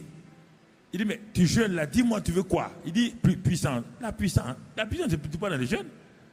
La puissance est dans le Saint-Esprit. Et le Saint-Esprit est en toi. Mais vous ne voulez pas lire la Bible. Votre problème c'est ça. Vous êtes trop intelligent. Vous ne voulez pas lire la Bible. La puissance, Jésus dit acte 1:8. Vous recevez une puissance quand le Saint-Esprit viendra. Puissance appartient au Saint-Esprit. Il a dit à Marie, quand le Saint-Esprit viendra, l'homme du Tout-Puissant te couvrira et tu verras. Partout on te dit, quand le Saint-Esprit vient, la puissance vient. On n'a pas de jeu de la prière. La puissance est liée à la personne du Saint-Esprit. Ah donc vous voulez avoir une puissance sans le Saint-Esprit. Et c'est le jeûne. Et qu'est-ce que le Saint-Esprit fait chez vous? Il est venu faire quoi chez vous? Dites-moi, il est venu faire quoi chez vous?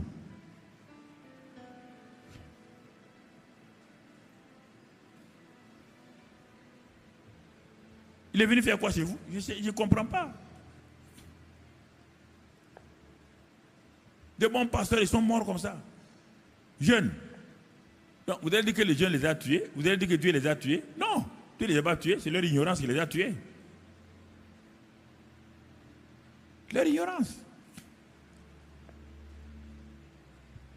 Et puis quand vous jeûnez humblement. Pas vous promenez partout, vous crachez, partout, on voit votre visage défait, on voit que vous... Jésus a dit quand vous jeûnez, lavez votre visage. Que votre visage soit heureux. Mais quand on te voit jeûner, on dit, mais qu'est-ce qu'il y a mon frère? Je suis la montagne. Tu vas descendre dans la vallée. La vallée t'attend, la vallée t'attend. La vallée, tu vas descendre dans la vallée. Tu vas descendre dans la vallée. Et tu vois, les démons sont dans la vallée. Et toi, ta maison est dans la vallée. Ta maison n'est pas sur la montagne.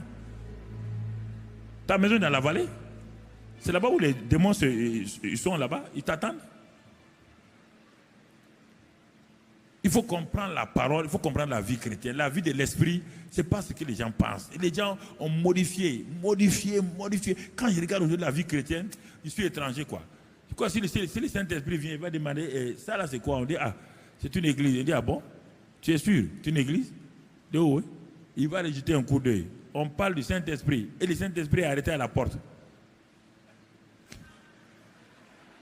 Saint-Esprit, viens. Il dit, je suis là. Il dit, toi, tu es Saint-Esprit. Toi. Les gens ont des idées bizarres sur le Saint-Esprit. Il faut revenir à la chose. Ce n'est pas la peine de vouloir souffrir. Le Saint-Esprit est en toi.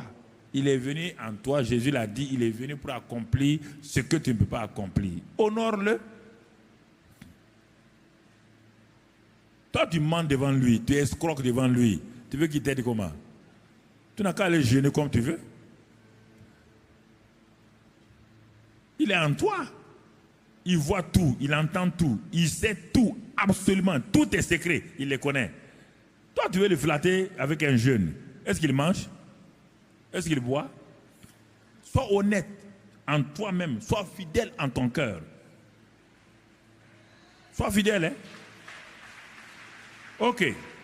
Donc, on voit, je suis dans ma chambre. Seigneur, où est ma destinée? Dieu dit, ma destinée, ta destinée est en Christ.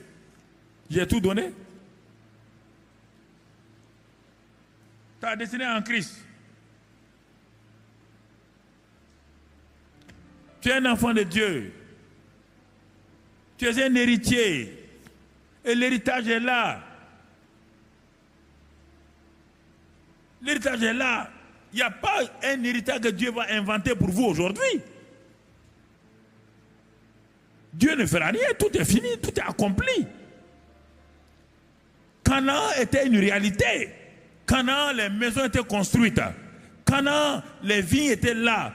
Canaan, tous les blés, champs de blé étaient là. Canaan, tout était à Canaan. Israël n'a rien amené à Canaan. Ils sont rentrés, ils ont pris possession. Tu as tout en Christ. Canaan, c'est pas le paradis, c'est la terre promise, c'est la vie chrétienne victorieuse en Christ. Canaan. Mais Dieu te dit d'entrer, de prendre possession par la foi. À Canaan, il y avait tout. Dieu dit, il vous donne la capacité, dit Deutéronome 6, Deutéronome 8, tout est là-dedans. Il dit même à Canaan, les femmes ne vont pas avorter. À Canaan, les gens vont mourir âgés. Même c'est-à-dire qu'il y a la longévité à Canaan. Il y a la fécondité à Canaan. Il n'y a pas d'avortement à Canaan. Il y a la richesse à Canaan. Mais pourquoi ils n'ont pas pu? Parce qu'il leur manquait la foi. Valide à Hébreu 3 et Hébreu 4. Ils n'ont pas pu à cause du fait qu'ils n'ont pas eu confiance en Dieu. Josué voulait les faire rentrer dans le repos. Ils n'ont pas pu, ils n'ont pas voulu. Il n'y avait rien, il n'y a rien. Tu as déjà tout en Christ. C'est ça ton Canaan. Tu as déjà tout en Christ. Tout. Mais pourquoi tu n'as rien dans la vie quotidienne? Israël avait tout là-bas, mais pourquoi les 10 espions sont morts sans rien? Il dit, là où tu poseras la plante ton pied, n'oublie pas, je suis avec toi, Josué. Je suis avec toi. Il est avec nous. Il a dit la même chose. Matthieu 28, 18, 20. Il est avec nous. Et la victoire vous appartient en Christ. Il dit maintenant, lève-toi et va. Il dit à Abraham, il faut aller, Abraham partit. Il dit à Josué, lève-toi et va prendre possession. Lève-toi et va prendre possession. Mais on ne s'est pas préparé. Dieu dit, préparé pourquoi? Va et pas prendre possession.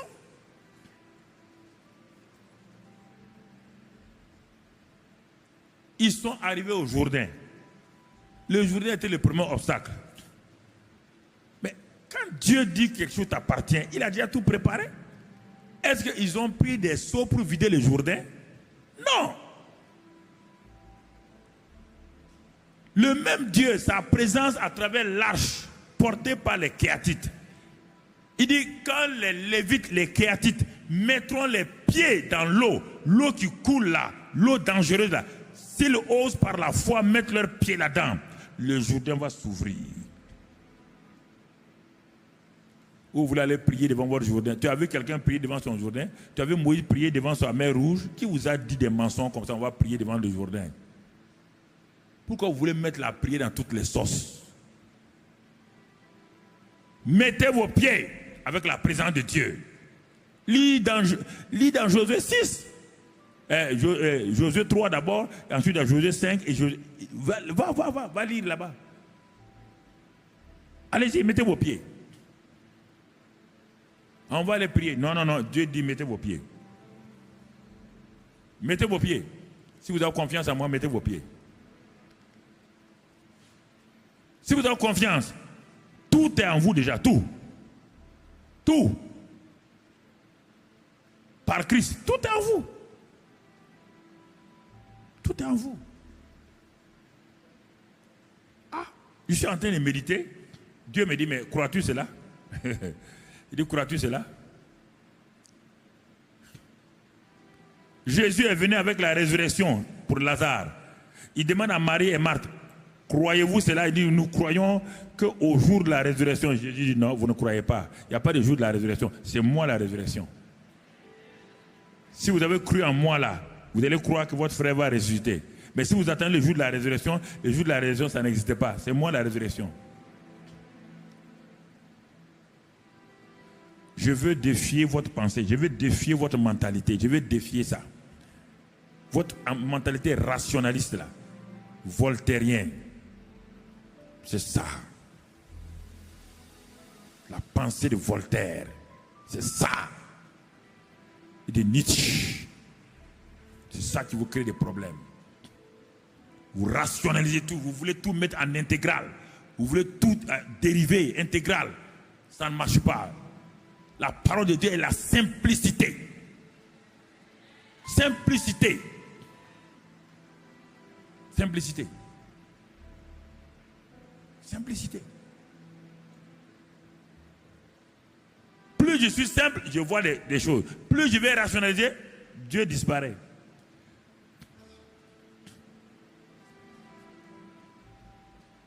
Il faut croire pour conquérir. On ne peut pas conquérir sans croire. C'est pas possible. La conquête commence d'abord par la foi. C'est par la foi qu'ils sont allés. La parole de Dieu, et ils ont possédé. C'est pourquoi dans Hébreux 11, quand on parle maintenant de tous ceux qui sont dans leur héritage, regardez bien dans Hébreux 11 là, chacun est rentré dans sa destinée. Et tout Hébreux 11 là, c'est ça. Chacun rentre dans une destinée. On te décrit les champions de l'Ancien Testament qui sont rentrés dans leur destinée. On te décrit en leur montrant les épreuves, ce que Dieu a dit et comment ils ont cru et comment ils ont possédé. Tout Hébreux 11, c'est ça. Le défi, la parole de Dieu, la foi et la conquête. Noé, même chose. Construire une arche parce que la condamnation va venir. Défi. Il n'a jamais vu la pluie. Il n'a jamais vu une arche. Il est défié dans sa pensée. Les gens ont dit, Noé, tu es un menteur, tu ne connais rien. Mais Noé a cru. Il a bâti. Il est rentré, il a sauvé sa famille et le monde a été condamné. Prends tout le monde. Abraham, même chose. Prends-les un à un. Prends-les un à un. Isaac, Jacob. Prends-les un à un. Ils ont tous eu un défi. Où il y avait leur destinée derrière cette montagne-là. C'est par là ils ont agi comme ça, simplement. Regarde leur combat. Et suis-les. Jésus est venu sur la terre pour sauver le monde. Mais le combat, 30 années, il a fallu 30 années de préparation. Vous voulez 3 années de préparation pour prendre des choses 30 années. Ça ne peut pas aller. 30 années. Le monsieur a regardé le monde. Il dit, il voit la méchanceté des gens. Il voit la synagogue. Personne ne croit au Dieu des miracles. Il va à la synagogue, il voit les démonisés, il voit les morts. On enterre les gens devant Jésus. Jésus a participé à l'enterrement de beaucoup de gens pendant les 30 années. Écoute-moi, rien ne s'est fait. Il est dépassé.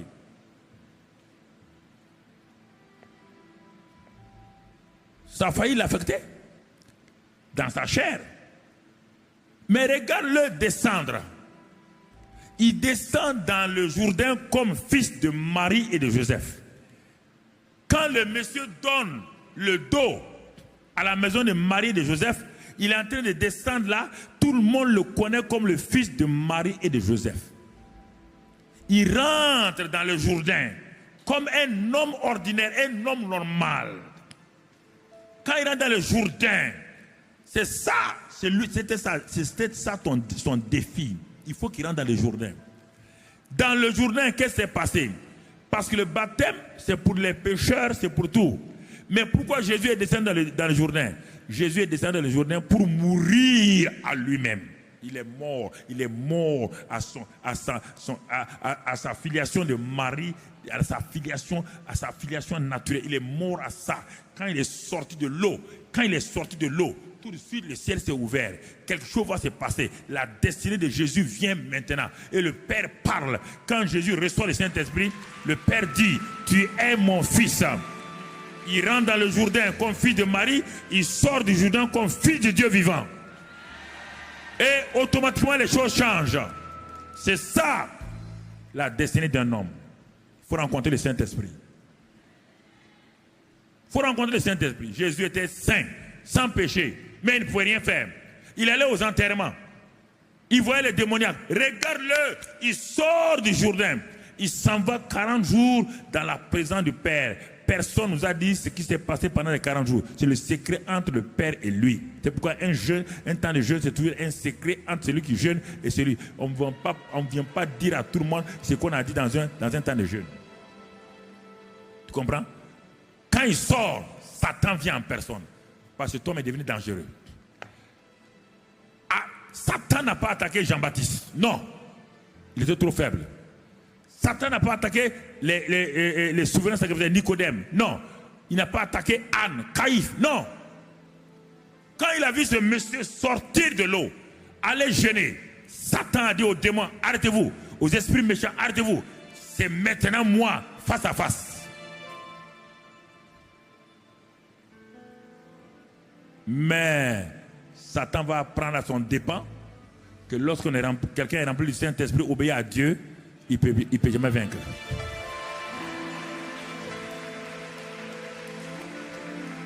Jésus, écoutez-moi frère. Jésus parle à Satan. Il dit, il est écrit. Ah, mais celui-ci là me méprise. Hein? Le premier Adam a eu peur de moi. La première Ève a eu peur de moi. Mais lui il dit, il est écrit simplement. Il attaque encore. Il dit, je vais te montrer qui je suis. Vous ne voulez pas croire. On dit Satan a pris Jésus, l'a mené sur la montagne. Il a pris Jésus, l'a mené. Et les gens me disent non, c'est une image. Quelle image? On dit que c'est écrit dans... Tu ne connais pas français, non? Incrédule comme ça, là. Tu ne connais pas français? On dit qu'il a pris le type et allait mettre là-bas. Il a dit... il dit, regarde le monde entier, là. Ça aussi, c'est une image, hein. Et après, il l'a mis sur le temple. Oui ou non? Chaque fois, Jésus dit, il est écrit. Satan dit, ah, l'homme est dangereux. Il l'a déposé. La Bible dit qu'il est parti. Hein? C'est moi qui ajoute ça. Ça, c'est l'évangile selon Saint Carambri. Il est parti avec la queue entre les pattes. Il est parti. Vous ne voulez pas imiter Jésus. Vous voulez imiter quoi? Vous voulez avoir la victoire avec quoi? On dit la parole et le Saint-Esprit. Jésus a utilisé la parole et le Saint-Esprit. Les deux. Satan est parti. Vous voulez utiliser quoi? Je vous pose la question. Quand vous êtes assis devant moi là, vous voulez utiliser quoi?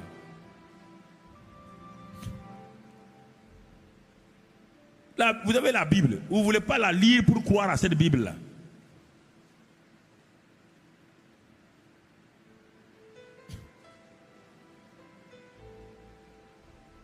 C'est ça. Regardez. Jésus est rentré dans sa destinée. Paul est rentré dans sa destinée. Pierre, même quand il avait échoué, il est rentré dans sa destinée. Et vous vous dites que non, il faut faire ceci. Mais s'il y a une destinée, comment une destinée pour quelqu'un peut échouer si la personne là obéit exactement à Dieu? Comment elle va échouer? Ce que Dieu dit là, elle ne peut pas échouer.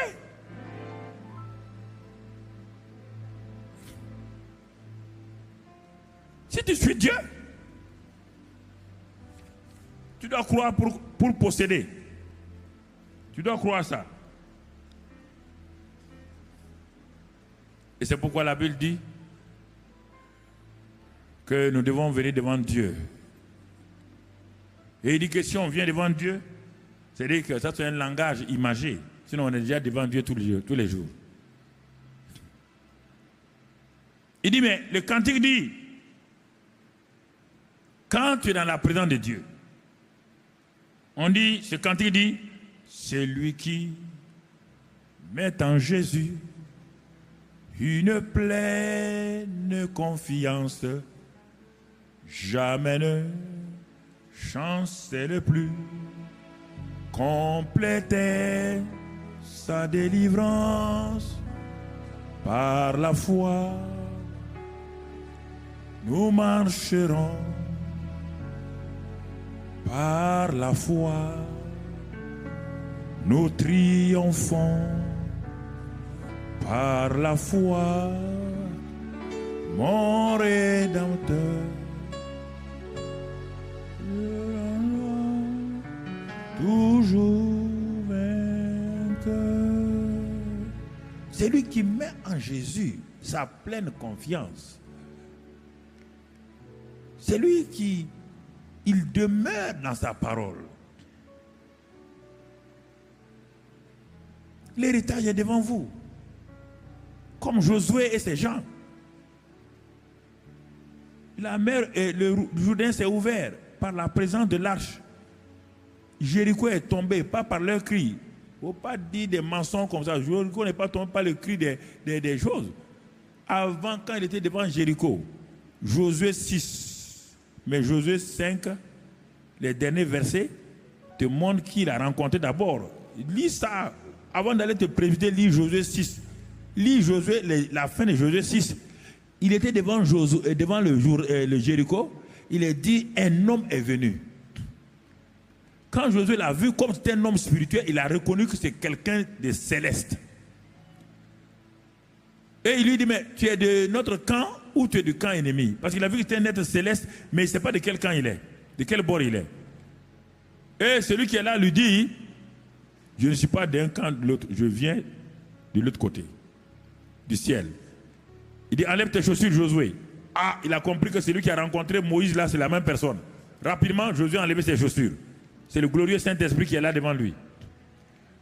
Et c'est le Saint-Esprit qui lui a donné la stratégie et les tactiques pour combattre. Ce n'est pas les cris. C'est lui qui lui a dit maintenant, cette ville-là, tu la vois, elle est fermée. Ta destinée est derrière la ville. Ta destinée là. Satan savait qu'un jour, il y a un peuple qui va venir ici. Il a fait quoi?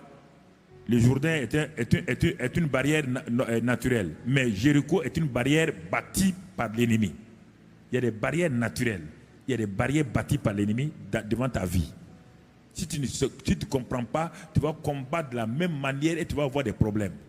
On combat, c'est-à-dire devant Jéricho, qui est une barrière naturelle. On n'a pas la même stratégie que devant le Jourdain, qui est une barrière naturelle donnée par Dieu. Dieu a sa manière de faire. Devant le Jéricho, qui est bâti par l'ennemi, une ville imprenable, on ne peut pas rentrer et sortir. Il faut écouter Dieu. Il faut attendre Dieu. Ta destinée n'est pas loin, elle est là, elle est à côté. Mais pourquoi ça ne va pas? Il y a une barrière invisible qui ne s'ouvre pas par les moyens humains. Il faut attendre le Saint-Esprit, le stratège qui est en toi, il va te dire une parole. C'est pourquoi il faut t'attendre à Dieu. Il va te donner une parole. Et la parole est venue. Il dit, même si la ville est fermée, barricadée, ce n'est pas un problème. Josué dit, hein? Un grand guerrier comme Josué, il dit, vous allez marcher autour de la ville 7 jours. Josué dit, hein? Ça, c'est une stratégie. Si ce n'est pas Dieu, aucun chef militaire ne croira à ça. Les ennemis sont là-haut, avec de l'eau bouillante, avec de l'huile bouillante. Les ennemis sont sur les murs, avec des flèches. Et nous allons marcher simplement. Si ça, ce n'est pas Dieu. Si ce n'est pas Dieu, personne n'est fou pour faire ça. Et vous ne direz rien. 7 jours. Et le 7e jour, vous marchez 7 fois. Et que vos grandes gueules là ne s'ouvrent pas. Parce que je sais que quand vous allez commencer à parler, je connais parmi vous des gens qui vont dire Josué là, il nous a trompés. Ils vont décourager le peuple. Que vous vous taisez. Ça, c'est une stratégie aussi. Il y a des moments dans les églises, les gens ne se taisent pas. Ils parlent trop. Parlent trop au hasard. Découragent les pasteurs. Découragent les gens. On verra. Attention, attention. Et il faut faire attention. Hein. Les pasteurs de nos ferme là. Pendant qu'il marchait, quelqu'un a voulu dire à Josué, Josué, tu t'es pas trompé? Dieu n'a pas dit 7 heures, il dit non, 7 jours. Allez, ferme. En avant, marche. Judas en avant et la bataille est gagnée. Judas en avant et la bataille est gagnée. Ah, il dit, mais ça c'est un chant. Oh Dieu, ça 7 jours. Il dit maintenant le 7e jour. Quand ils ont fini, il dit criez. Quand ils ont crié, c'est leurs cris qui ont fait tomber. C'est les gens qui étaient là qui ont fait tomber les murs. C'est leur foi. Dieu a pris leur foi, il a exercé sur les murailles. Si tu n'as pas de foi, va crier. Va devant ton problème crier. Va prier. Va acheter un haut-parleur, crie. Ah! Tu vas voir ce qui va se passer. Dis aux gens de crier. Ils n'ont qu'à crier quoi? Crions. Ils n'ont qu'à crier quoi? Pourquoi Jésus a crié et ils ont crié? Quelle est la parole qui a précédé? Crions. Les gens crient. Oh, mon frère, vous voulez vous détendre, ouais? Ces cris vont faire quoi? Et ça va faire quoi? C'est des cris de foi. Les cris qu'ils ont posés, c'est un cri de foi. Ce n'est pas un cri pour crier. Un cri pour crier. Mon frère, mon ami, allons doucement. Pas te fâcher. On est en train de parler pour toi. Pas te fâcher. Assois-toi tranquille. C'est pour t'aider toi-même. Mon ami. Moi, ouais, non. Hey, c'est pour t'aider. Moi, je n'ai pas de Jourdain à combattre. Je n'ai pas de Jéricho à combattre. Mon ami. Je suis dans la victoire de Christ. Toi, tu es dans les jours. Non. Tu es entré dans les combats. Quel combat?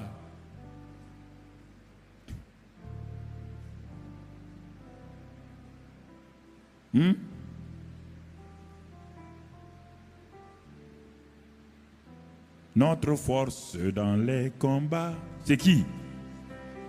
C'est Jésus, le roi des rois. C'est ça.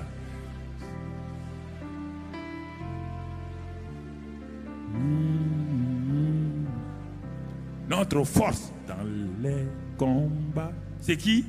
C'est Jésus, le roi des rois. C'est ça. Avocat. Le rocher de notre foi. Vous ne chantez pas ça tout le temps. Je suis capable. Tu es capable de faire quoi? Quand on dit ça, le pasteur Yvan aussi se fâche contre moi. Il vient.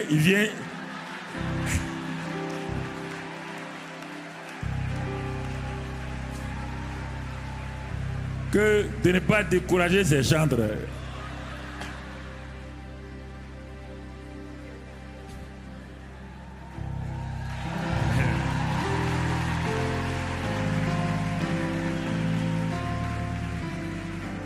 Bon, comme le pasteur Mathieu doit être dans les parages, on va rapidement terminer.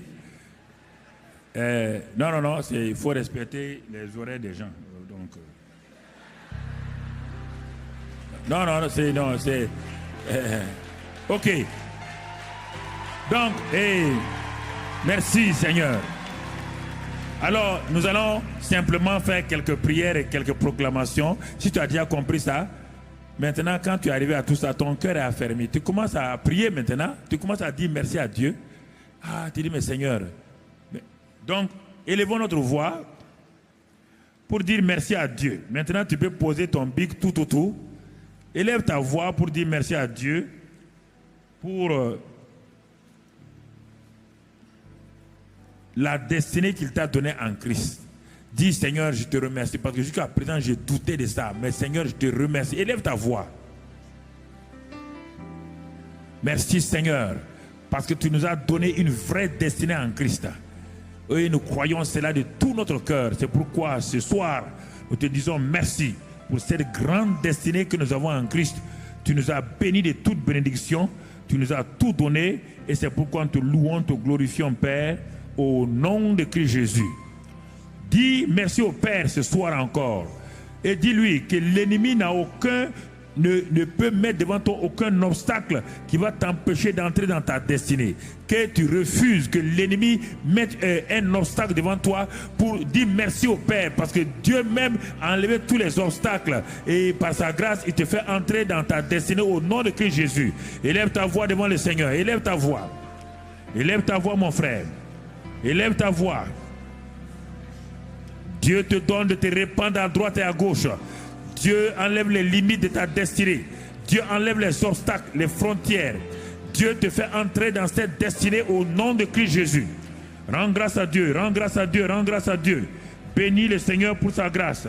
Remercie-le pour sa bonté et son amour pour toi. Gloire à toi. Merci Seigneur. Sois béni et sois loué au nom de Christ Jésus.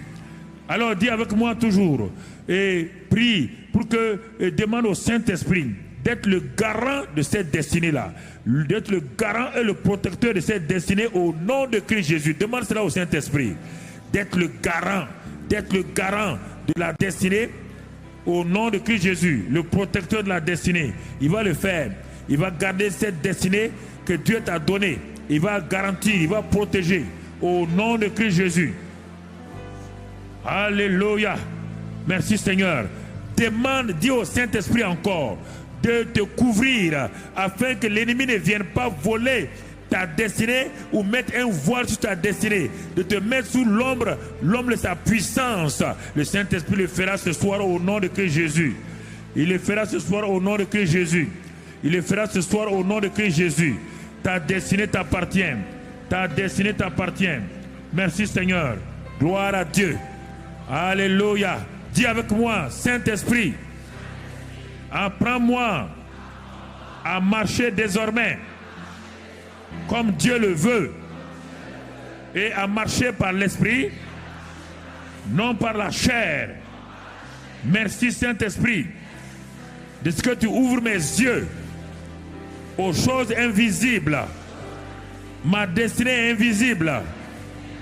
Donne-moi de voir par mes yeux spirituels cette destinée et de croire, de proclamer la révélation de cette destinée dans le naturel. Merci Père, dans le nom de Christ Jésus. Je ne veux pas être comme Géasi, qui était un aveugle, qui ne voyait pas. Je vais être comme Élisée, qui avait des yeux spirituels pour vivre, voir l'invisible. Merci Seigneur, car l'invisible m'appartient. Et si j'étais comme Bartimée, j'écris à toi ce soir, ouvre mes yeux Seigneur, pour que je contemple les merveilles de ma destinée, les grandes choses de ma destinée, les victoires de ma destinée, la bonne santé de ma destinée, la fécondité de ma destinée, la prospérité de ma destinée.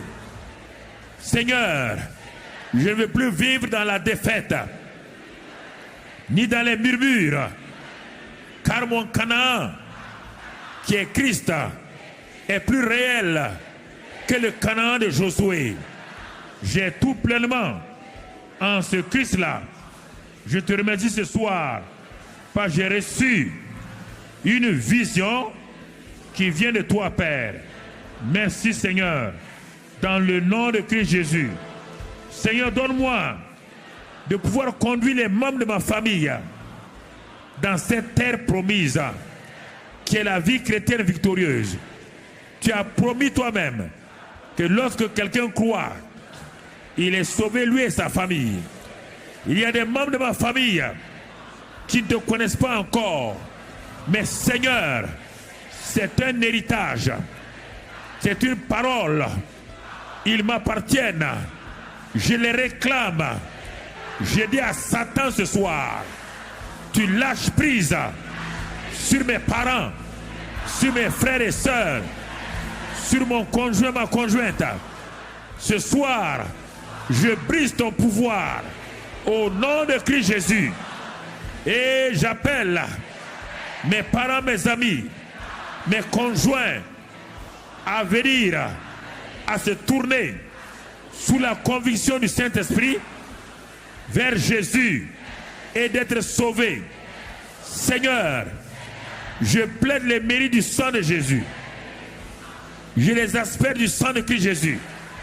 Et le pouvoir de Satan est brisé sur leur vie. Et ils viennent à toi dans la paix, dans la joie.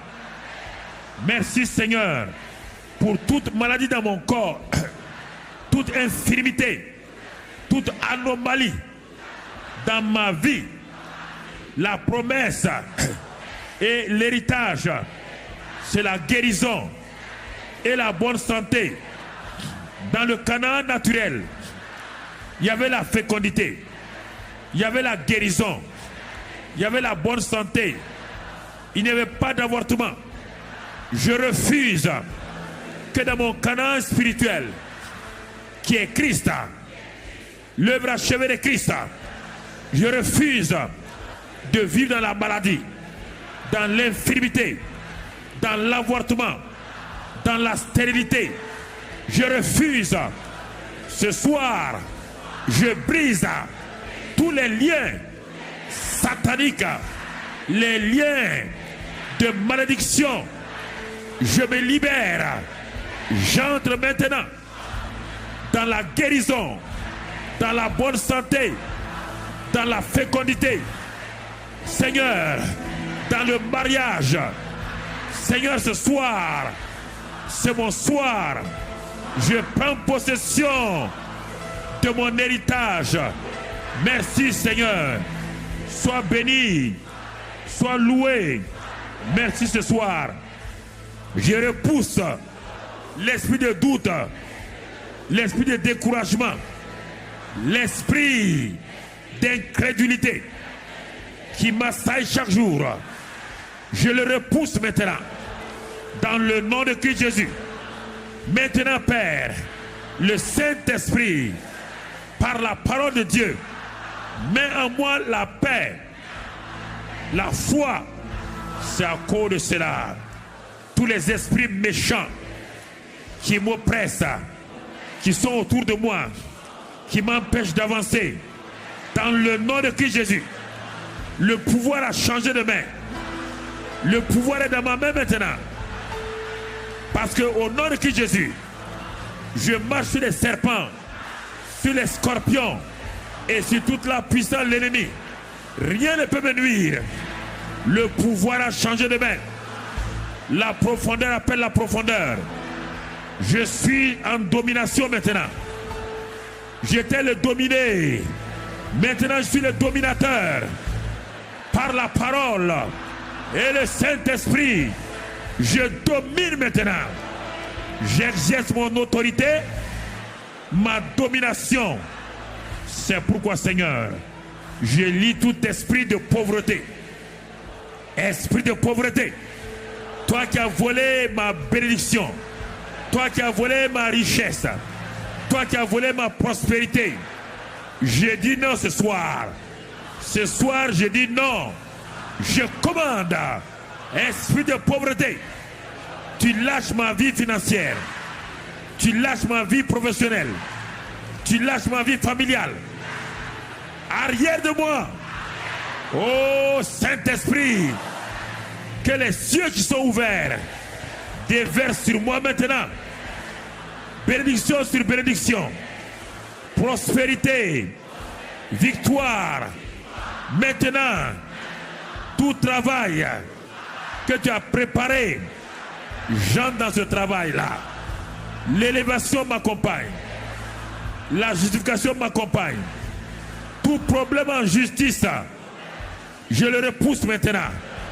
Toute injustice est soumise, car je suis la justice de Dieu. L'esprit de vérité qui est en moi vivifie, me fait marcher dans la vérité. J'ai l'esprit de vie en moi. Et l'esprit de vie ce soir me donne de marcher dans la vie abondante. C'est pourquoi mon Canaan spirituel est devant moi. Je suis entré par la foi au nom de Jésus. Je prends possession de tout ce que Dieu a mis là-bas. C'est pourquoi aucun sorcier, aucun incantateur, aucun magicien n'a d'héritage sur ma vie. Tous les liens de sorcellerie, de magie, de malédiction ancestrale, d'incantation sont brisés ce soir au nom de Christ Jésus. J'asperge le sang maintenant sur tous les liens maléfiques. Je détruis les liens maléfiques par le sang de Jésus. La victoire dans le sang de Jésus. La puissance dans le sang de Jésus. C'est ce sang-là ce soir qui est ma bannière. Je dresse ce sang. Je brandis le sang de Christ Jésus contre tout esprit maléfique.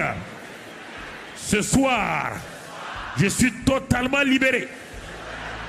En Canaan, il n'y a pas de personne esclave. Mon esclavage est terminé. Par le sang de Christ Jésus, le pouvoir du péché est fini. Je suis libéré du pouvoir du péché. Je marche maintenant dans la victoire, dans la pureté, dans la sanctification. Je quitte ce lieu ce soir avec la victoire, avec la sainteté. Seigneur, cela est ma part. Je le dis et je le proclame. Tout échec qui a fait partie de ma vie, tu es au dehors maintenant. Je rentre dans le cycle du succès, le cycle de la victoire. Tous mes ennemis, vous êtes vaincus. Vous venez contre moi par un seul chemin. Désormais, vous fuyez par 7 chemins. Je proclame désormais, ma vie porte du fruit. Je suis entré dans le cycle de bon et fidèle serviteur qui fait la joie de son maître. Je suis dans ce cycle désormais. À partir de cette conférence, je suis dans le cycle des bons et fidèles serviteurs. Désormais, le ciel, le Père, le Fils, le Saint-Esprit sont dans la joie, car je suis un bon et fidèle serviteur. Merci ce soir-là pour ta grâce et ton amour que tu m'as donné. Tu as mis en moi ton Saint-Esprit qui désormais me conduit, me guide, me dirige, et je lui fais confiance. Je le remercie ce soir. Merci Père. Élève ta voix, parle en langue, parle en langue, parle en langue, parle en langue. Parle en langue.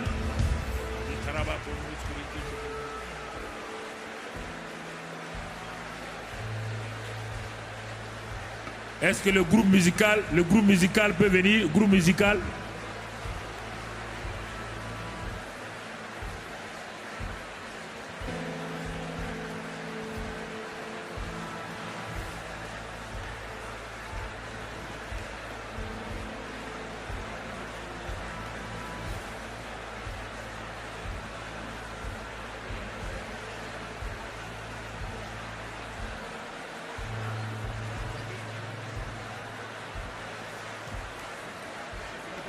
Alléluia.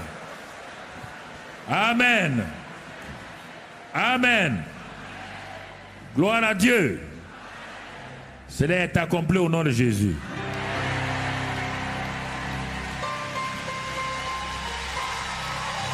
Au nom de Jésus.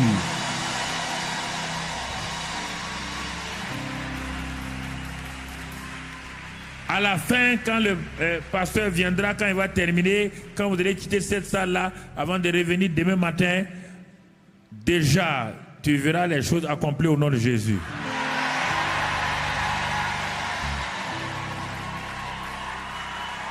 Au nom de Jésus.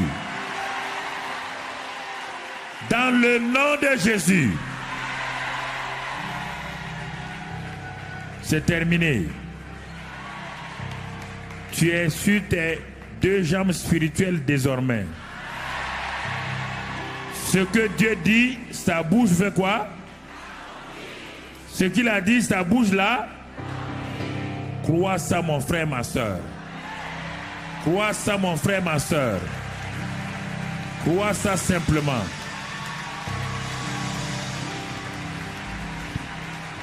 Dans le nom de Jésus.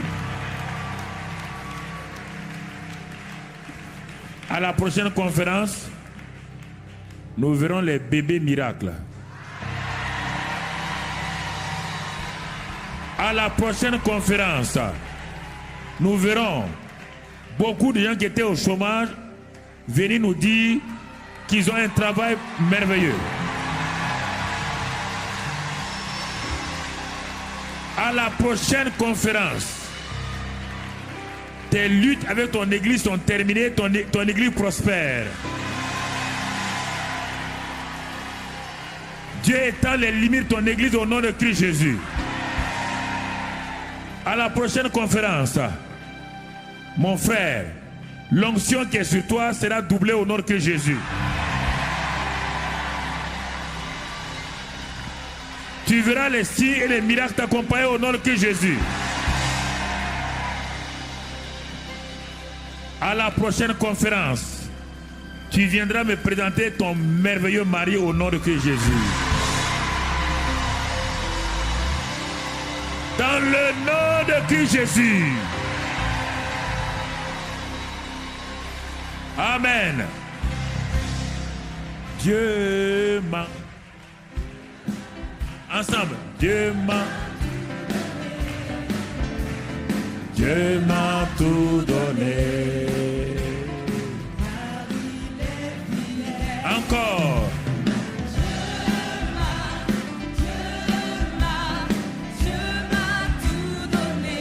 Il m'a tout donné. Dieu m'a tout donné, car il est fidèle. Une fois encore.